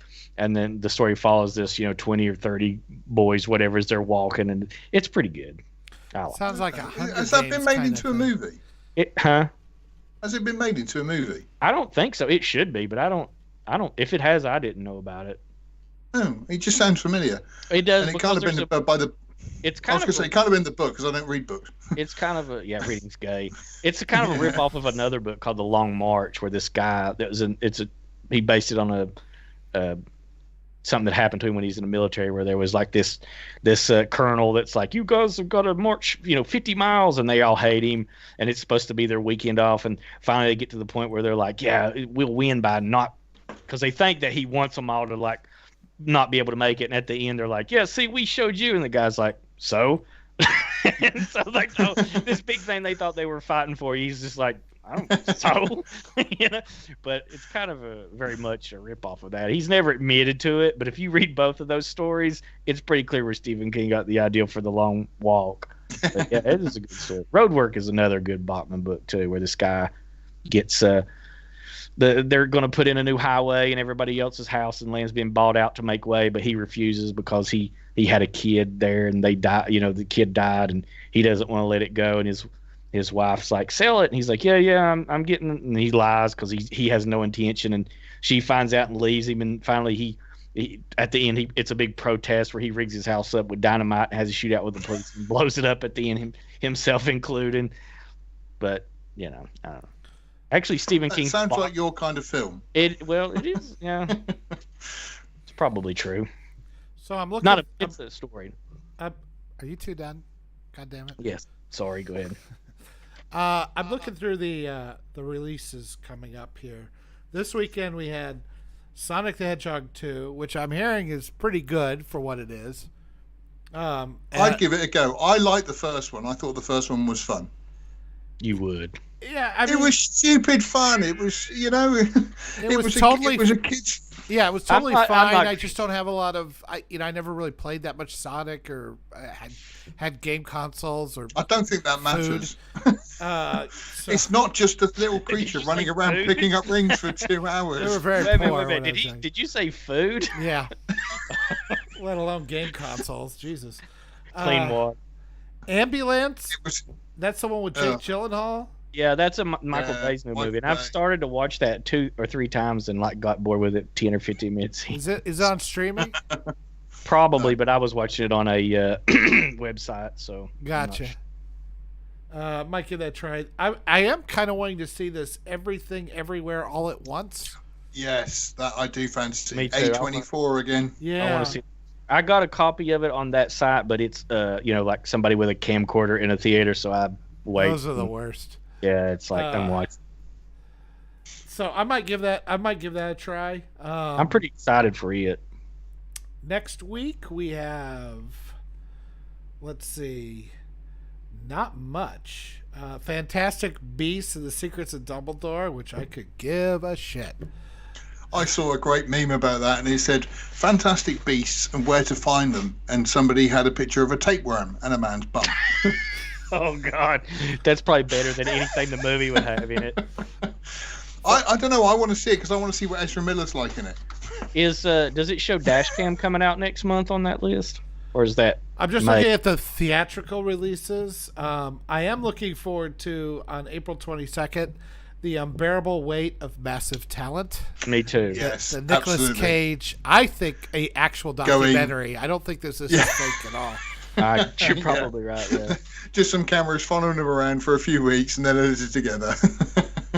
Then there's also The Northman, which is the Viking. Oh yeah, can't wait for that either. Does it look good? I haven't seen anything about it. It's by Roger Eggers, I think he's called it. It's the guy who did Witch and The Lighthouse. You got my attention now. Yes, okay. That's exactly what I thought. When does that come out? When does that one come out? It's the 22nd. This month. I have seen some reviews of it, annoyingly, which is a bit frustrating. And like I say, it's kind of one of those films that I don't want to be spoiled. I'm just thoroughly looking forward to seeing that. And then at the end of the month, we've got Memory. I never heard of it. Liam Neeson, Monica Bellucci. We know what kind of movie that's going to be. Liam Neeson. Oh, does he play an old guy who's got to go back to his old ways? Well, the picture shows him on the front holding a gun. So you tell me. Yeah, there you go. Yeah, we know what that one's about. And then on May 6th, of course, we've got. There is nothing else because Marvel Studios always plants their flag at the first weekend of May. We have Doctor Strange and the Multiverse of Madness, which I will admit I am kind of looking forward to because it is a Sam Raimi picture. Are you really going to give them money? Are you going to give those groomers money for that? Well, I did finally destroy my Disney Plus account, so You should have at least said you bought tickets in advance or something. I have not. I'm gonna. Well, they got a month. Let's see if they get their act together or not. No, they doubled down on it yesterday. I know. I gave up my subscription a long time ago, and I'm still quite happy to watch Moon Knight, but from sources where you probably shouldn't. But you know what? Disney's taken my money over the years, and it's destroyed my beloved Star Wars. So Disney can go to hell. You took our money and told us that we are evil. All right. It's not. I like that George's problem is not that they're child groomers; it's that they messed up Star Wars. That was. Well, that was. See, they practiced the grooming on our beloved movies of our childhood, and now they're moving on. That's to the what real I meant. thing. Yes, the child grooming is really bad, and they ruined Star Wars. That's what I meant. That's a very good attempt at walking that back. No, because the whole child grooming thing is only obviously just come out. But like I say, it was many years ago they ruined my Star Wars, and like I say, just Disney. I said this again. I sound like a broken record, but Walt Disney was a man who sacrificed almost his life and his money to make something like Snow White and the Seven Dwarfs, where everybody said you could never do it, and he did it. And the man was an innovator and an artist, and he believed in it. He had a passion for what he did. And to think that his name now means, a destroyer of franchises and a hotbed of grooming, Yeah, it's not. I saw. I'm going to assume it's true. I don't know if it's true absolutely. I know at least for 1 year, this year it's true.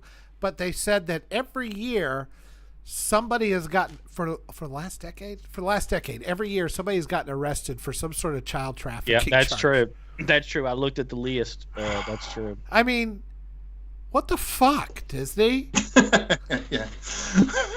You'd think after like one or two, it's like, we may have a problem here, guys. Nah, it'll be fine. What's hilarious is, like, if you look at the bill, it says, we don't want you to talk to small children anymore, classroom-led discussion about basically graphic sexual stuff.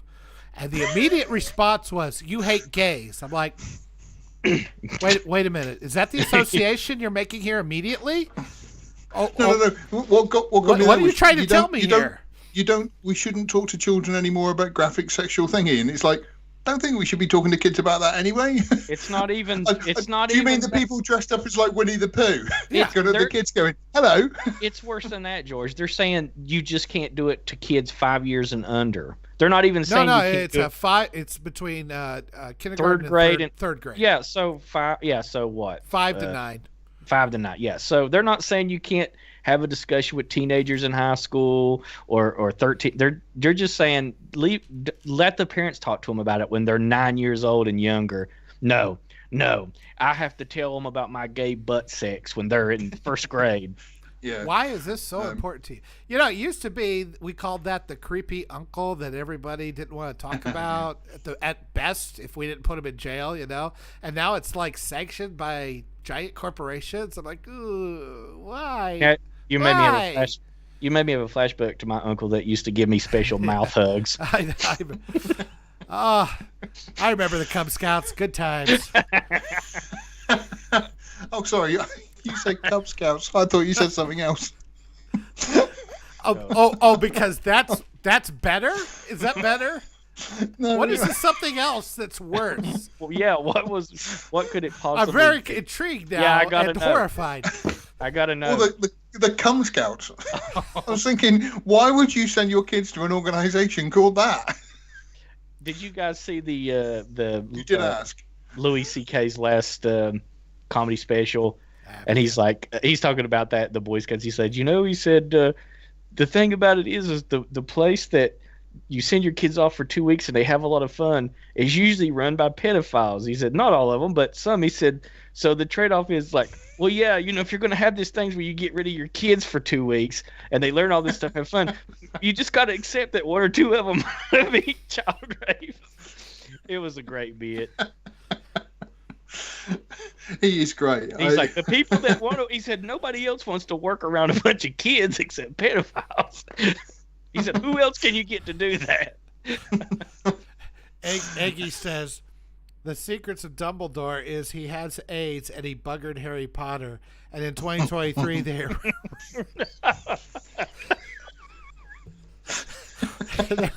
I can't even get through it. They're releasing Harry Potter and the Bloody Starfish. Oh my God, that was...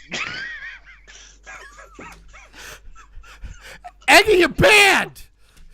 Oh, why no, is he's it... not. That's he's the never funniest banned. thing I've heard in a long time. That's the golden ticket right there. Why is Eggy not on the show with us right now? Oh God, the Bloody Starfish. I'm going straight to hell.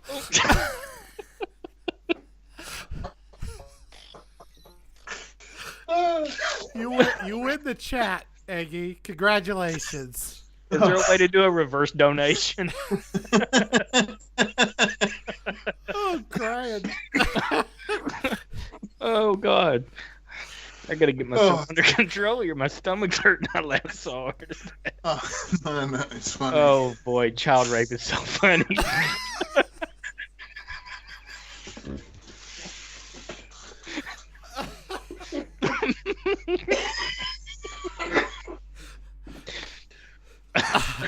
Get a hold of yourself.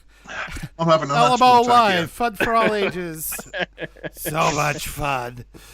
It's the button that says this video is not appropriate for children. Wow, yeah, I gotta have to put the 18 and up on this one, aren't I? Oh, dear. All right, George, you need an ambulance? Oh, okay, sorry, it was just an asthma attack. Thanks, Eggy. First person to die in a live stream. So we know what that thing on his face really is. It's really the dirty Sanchez mark, but not on the, not on the lip. It's a plus for the LGBTQ. I've got to say, I'm kind of in support of the LGBT community, but I prefer Samsung. That's LGBT. Yeah. What is the plus for on LGBTQ? I have been wondering that myself. All the different genders? It's basically an opportunity for every crazy mental issue that you have. Yeah, that's right, yeah. Brought into the group and made to feel special. Seriously, as a pedophile can get help, you are against it? I don't know. Is that English? Is that English, Maddink? That I don't understand. No, they should give me a Tommy gun and line them against a wall. That's... Well, the recidivism rate is kind of like, would love to be able to, but it doesn't seem to be a thing that we can get done very well. I don't know. You ruin a person's. Once they do it, you've ruined somebody. It's kind of almost a fate worse than death. So the death penalty seems very rational to me for that. So about movies. Oh yeah, is that what we're here for? So anyway, this porn version Harry of Potter 8 Dumbledore that Eggy was talking about. I've those Fantastic Beasts. I've never been bothered with them. To be honest, I'm not a fan of Harry Potter. I think they're mediocre at best. Really? You kind of look like Harry Potter though, like in the future. You got glasses and you sound like Harry Potter. When he gave up on life. After a certain thing happened. Damn it, you beat me to it. Yeah. But no, I like the original. I like the Harry Potter movies. Fine, they're nothing. It's a hell of an extended. It's like it's as impressive of a universe as the MCU was. Yeah, I think the Fantastic Beasts movie, the first Fantastic Beasts movie was okay, and then the second one was just mystifying. I only saw like the first 3 or 4 of the Harry Potter movies. After that, what's her name? Hermione. She just got too old for me. So I couldn't help myself. Well, you give me no choice now, Sean. Get me the Tommy gun there. I haven't acted on your break. He said Oh, dear. Just saying. I didn't make up the rules. I'm following your rules here, okay? Okay. I am looking forward to seeing the new Fantastic Beast because I'm looking forward to seeing Johnny Depp in it. Uh-oh. Got bad news for you. Better pet down. Johnny's okay, right? Have a seat, Johnny and Amber are okay, are they? I'm sorry, no. It's kind of getting funny. It's like every Fantastic Beast movie has a different Grindelwald play, different actor playing Grindelwald. You had Colin Farrell in the first one. You had Johnny Depp in the second one. Now you got Mads Mikkelsen in the third one. That's kind of a shame then. It wasn't Heath Ledger because then that would have been the same as the Imaginarium of Dr. Yeah, Parnassus. exactly. Yeah, we got that going on. Jude Law would play him, So didn't he? Because Heath Ledger died. The main character in that movie, what is he? Is he like one of the characters? I have no clue who's the main character in those movies anymore. Eddie Redmayne. You know, that guy's so weird. Yeah. That is the weirdest dude in the world, Eddie Redmayne. Here we go, Eddie Redmayne. I think Ezra Miller's got him beat. Oh, yeah, that's true. He plays Newt Scamander. Oh, it's a great name. Yeah. So Ezra's gotten the boot from all of his projects after his last little hissy fit, hasn't he? No. Ezra Miller's character is called Credence Barebone. They couldn't have picked a worse name. Who thinks, is this J.K. Rowling's original property, or is this like something based that on characters? Yeah, based so on characters. Like there was a book in the Harry Potter universe that they had to do called Fantastic Beasts, and I think she may have done some sort of textbook about it, and then she just said, "Yeah, sure, you want to make a movie off of it." I don't know how much she wrote or is involved, other than, give me the money. Which is fine. I mean, rolling around on a large bed of cash. Right. Yeah. So I just wondered how much of her hand was in these stories, or if it was like a expanded universe with, other non. I don't think her hand's ever been in Harry Potter. Stop it! Stop it! God, I feel like we opened the dam here, and it just the pedo jokes just keep flying through. We got to stop. Patch that fucker. Spackle that shit up. All right. Things are spiraling out of control. Yeah. Here. Let's get a handle on this. How we haven't been taken offline. Right. So, get Shawn up against the wall. For shooting. Sorry, I didn't. I thought it was something else. He's talking about himself. I don't know. I feel bad for poor JK. She's towed every stupid political nonsense that she could, and the one she's like, yeah, but I think women are women, and then now she's like, they basically put a white hood on her as far as they're concerned. I'm like, Jesus Christ, you not? She's literally Hitler now. Yeah, literally, and I'm like going, okay, well, keep eating your own. I don't care. You'll get smaller. Pretty soon she's gonna be one guy, right? She'll just have to console herself with her billions of dollars, I guess. Yep. Yeah. I always think of that gif of what's his name, Woody Harrelson in was it Double Tap? No, not Double Tap. The zombie movie where he's crying into the money and rubbing his money into the money. Zombieland. Zombieland. Yeah. Oh dear. I wish I did not like the second Zombieland at all. And I didn't either. The either. first one I think is couldn't tell you a thing about it. Yeah, the first one is the only thing I really remember, which I gotta admit was really great, was when they shot Bill Murray. Yeah, that was funny. And when they asked him, it's like, do you have before he died? Like, you got any regrets? He's like, I don't know. Garfield maybe. Garfield 2, he says. The first one was a lot of fun. It really was. But by the time they made the second one, the whole zombie thing played out, tired, unfortunately. Well, you'd hope so, and yet AMC is still throwing out more of those stupid shows. It is stupid how they just, the first one makes money, and they immediately think, right, we've got to make another one. Even if the story completely finishes. I mean, you could even say that about 2010, really. It didn't need a sequel.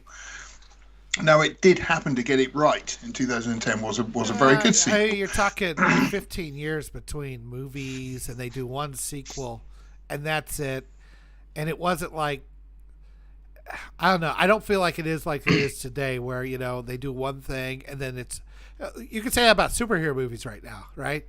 Yeah. Yeah, the cinematic universe worked, and now they're just bleeding that turnip until. I mean, I don't know.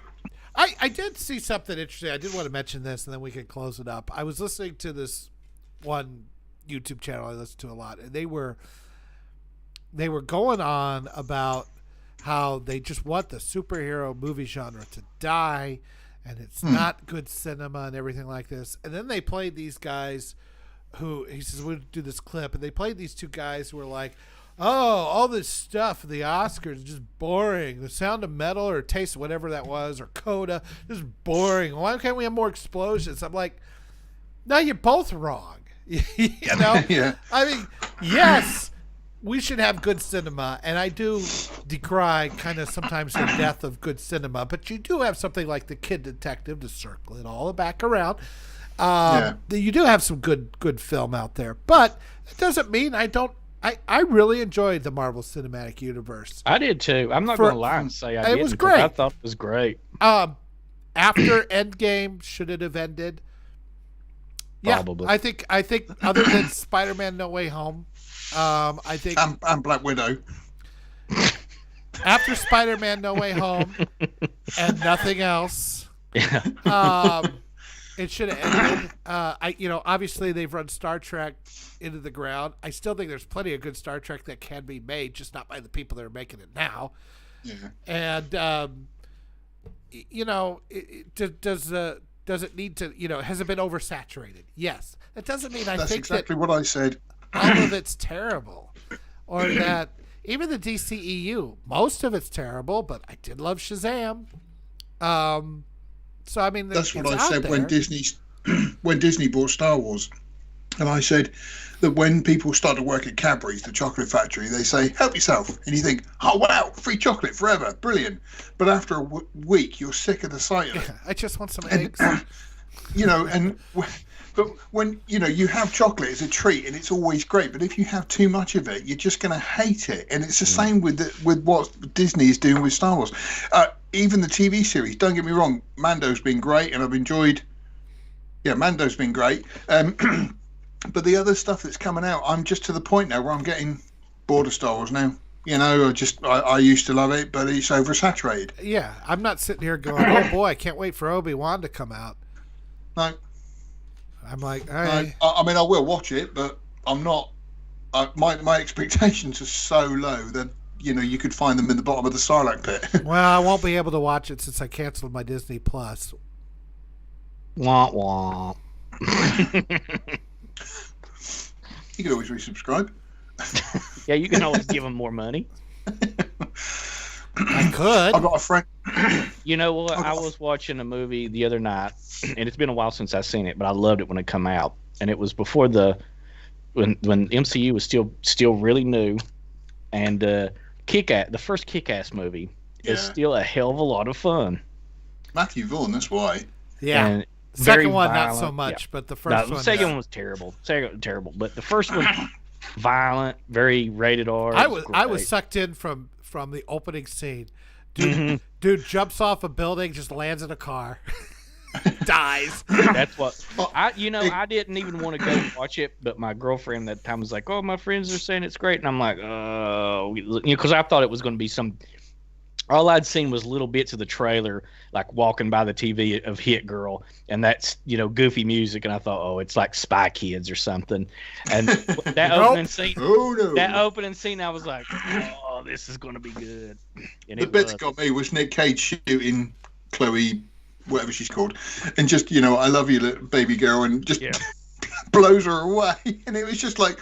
Whoa! And then, it was fantastic. Hey, the scene where the camera records Nicolas Cage raiding that drug shop or whatever, and that long cut, that is an excellent scene. That is an excellent scene. I think it's the best use of the Banana Splits theme song ever. Yeah.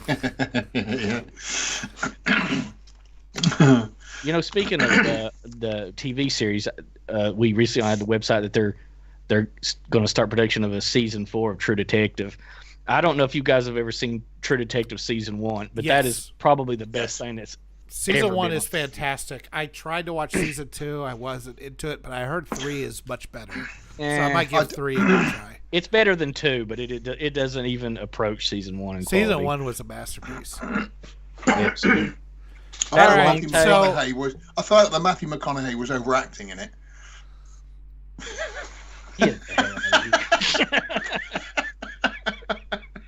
Both of your faces there were just like, what the hell? I have no idea how to respond to that.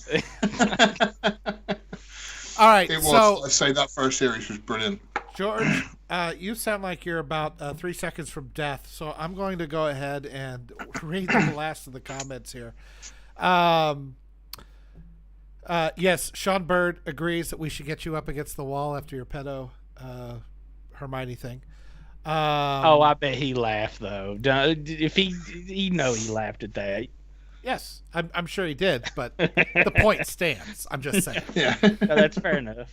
Aggie does say Raised by Wolves season 2. Anyone interested in that? I actually am quite interested in that. I did like Raised by Wolves, the first season. It's a very bizarre sci-fi show that has a lot going on in it and is. I didn't make it to the end of season 1. What's Never that? even heard of it. I didn't get to the end of season 1. I watched about 4 or 5 episodes and I just lost interest. You know, it feels like a throwback to some sort of heavy metal type story or something like that. It's very weird. Annoyingly, I only watched heavy metal the first time about a week ago. What the fuck? For real? Yeah, never seen it before. Oh my god. We should have talked about that some today. Oh man. Next week. We'll talk about it next week. What'd you think of it? Did you like it? Oh, it was amazing. Okay. It was I loved it. I loved John Candy. Some of his voices and stuff. And the B-17 portion was wrote by the late great Dan O'Bannon. You might remember. Yeah, I know. Yeah, I saw his name in the end credits. Oh yeah, I thoroughly enjoyed it. So okay, there you go. Next weekend. It's fantastic. So Raised by Wolves, yes, I am looking forward to season 2. Has it been released yet, or I'm waiting until it's done because I'm sure to me that's a show you got to binge. If you try to space it out, you're gonna have trouble. But I really liked it. Let's see what else we got here. Yeah, they're talking about it. Snyder Cut added almost nothing worthwhile. Still bad. Look, I disagree that it didn't. It's definitely better than the Whedon cut. I still just am not enthused with anything of the Snyder. I don't think Man of Steel was good. I don't think Batman v Superman was good, and I don't think the Snyder cut of Justice League. It was the best of the 3. But the problem with the Snyder cut is I will never watch it again. I watched it and I enjoyed it, but I would never sit through the 4 hours of it again. I just think their whole take on the DC universe is crap. Yeah, I agree there. They need to go back to square one.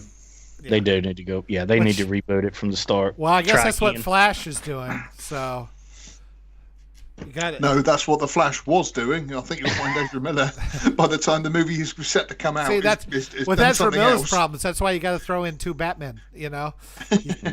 Yeah. Got to do everything you can. I keep hearing Reacher is good. Reacher is great. I'm going to watch Reacher. Right now, I'm working my way through Bosch, which I've really enjoyed. Okay. I think it's a great. If you like a good kind of a noir type cop show with a lot of stuff going on, I don't know. I find it very accessible. I really enjoy it. You'd like Cop then with James Woods that I reviewed there last week. Yeah, check that out. Put that on my list. I gotta put that. Yeah, anything. I love James Wood. So, yes, we are mental. Heavy metal is woke now.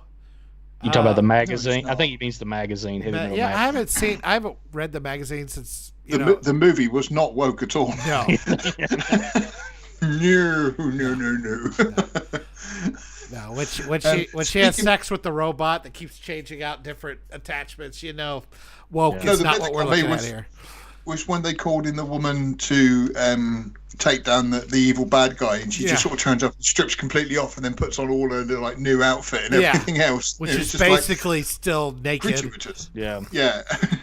Speaking of the old DC universe, I will have either Monday or Tuesday up a new video of how to make a DC movie, which I quite like. Because hopefully it's going to be a lot of fun. It better be fun. Sean Bird says, "Man of Steel." What do you mean this time? Jeez, Man of Steel. Sean Bird says Man of Steel is the best Superman movie. Ban him, please. Yeah, I'll get right on that. No, it's really not. Funny enough, I highlight a couple of issues from the Man of Steel that you have to pay attention to with this DC how to make a DC movie that I did, and there are so many in there. I only picked out one, but I could have probably made a whole video all about just errors in that film that are just annoying. He should have come on last week when Cecil was here, because Cecil loves the current DC universe. He's a big fan of all of them. Really? Surprisingly enough, yeah. Well, he likes sort of 80s schlock as well, doesn't he? So yeah. They say Superman 2 is better than the first. Which version? It's the director's cut. Yeah, isn't it funny that we have two examples of a movie that was completely fucked by the studio, the director was replaced, and then later on the actual director's version comes out, and both of those movies involve Superman. Superman 2, the Richard Donner cut, Justice League, the Snyder cut. I can't think of any other examples of two versions of the same movie coming out like that with a very similar circumstances. And yet, and some reason they both involve Superman. Isn't that bizarre? I can't think of anything. That is weird. Either. No. I mean, I know Blade Runner had 15 cuts and all that, but it was all Ridley Scott doing it. It was. But that's what's it called? That's the Superman curse, though, isn't it? No, Superman curse is whoever plays Superman will die horribly.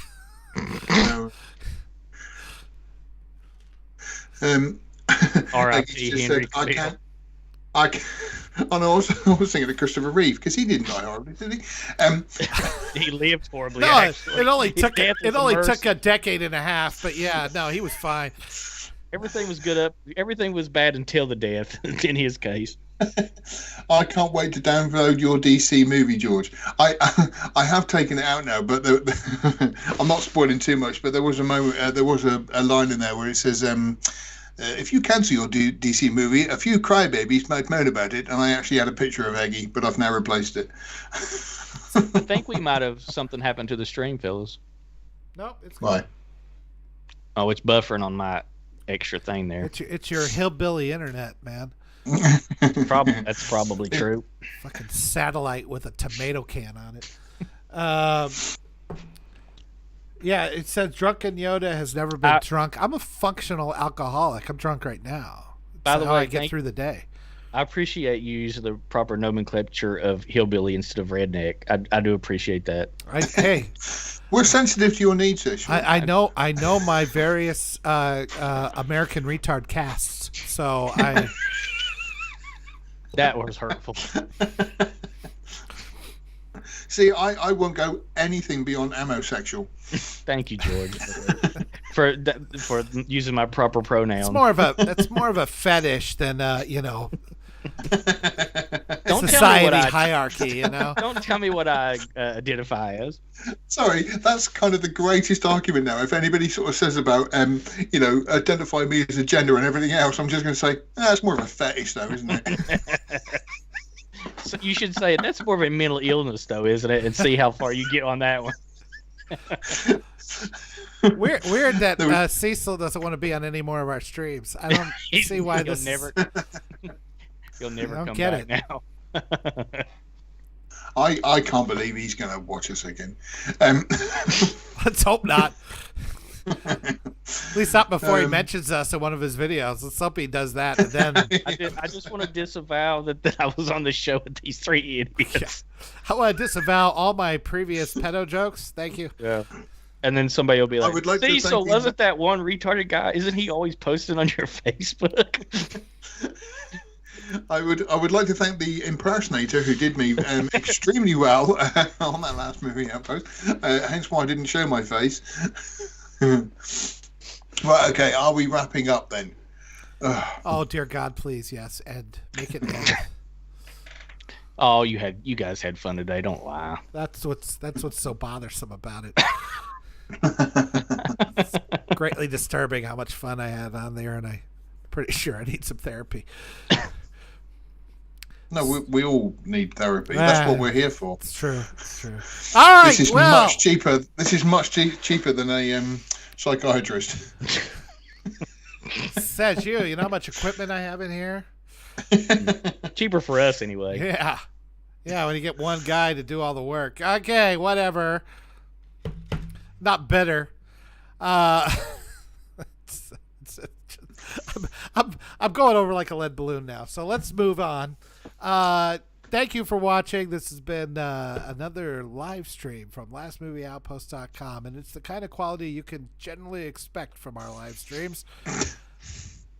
Want to thank not George Lucas and Shawn for being on this stream, but I really can't. I want to thank them, but it's just not going to happen. We are lastmovieoutpost.com. We are the cool news now. You can reach me at DrunkenYoda1 if you ever want to DM me. I am on Twitter, and so is at not George Lucas. And Sean Thompson will continue to murder you if you get anywhere near his house. We are contact us at lastmovieoutpost.com if you want to email us. And of course, you can find us right here. Please like, share, and subscribe. It would really help us with the YouTube algorithm and for our general self-esteem. So, anything else, George? Like I say, I've got a video coming out this week of how to make your own DC movie, which will be up on the website and on here on the YouTube channel. Like I say, Monday, probably Tuesday. Awesome, Shawn. Watch The Kid Detective if you guys haven't seen it yet. Hopefully, we sold you on it. Hopefully. Oh yeah. Oh, I forgot we talked about that. Yeah. Well, I thought I might watch The Kid Detective, but then I listened to the rest of the show and heard what these guys are into, and I've decided it's probably not a good choice. I will have another video coming up this week, another Overlooked, and of course every Friday, Saturday, usually Saturday, you can see the weekly news where I pretend to be funny. Very good. No, it was a good one this week. It was very funny. The best part was the clip cut to the warden at Shawshank. That got the biggest laugh out of me. That's what's going on with Willow. Yes. By the way, that is incorrect. Her in-universe title will not be Yaz Queen. I just kind of assumed that. So I would like to correct the record. In case anybody actually took that seriously, I just want to make sure I'm accurate. But that was so funny, though. Honestly, though, it doesn't matter because it's all progressive and wonderful, and we all appreciate the hard work that everybody is doing on that show. Yes. Diversity is our strength. That's right. Mm-hmm. This is why I'm going to buy the gun, Shawn. To reenact the Shawshank. No, I'm going to start using diversity as our strength as my catchphrase now. Yeah. You should. I like that. That's good. You'll be very popular on Twitter. You'll get a lot more Twitter followers if you do that. All right. Thank you all for watching, and we'll see you next Sunday.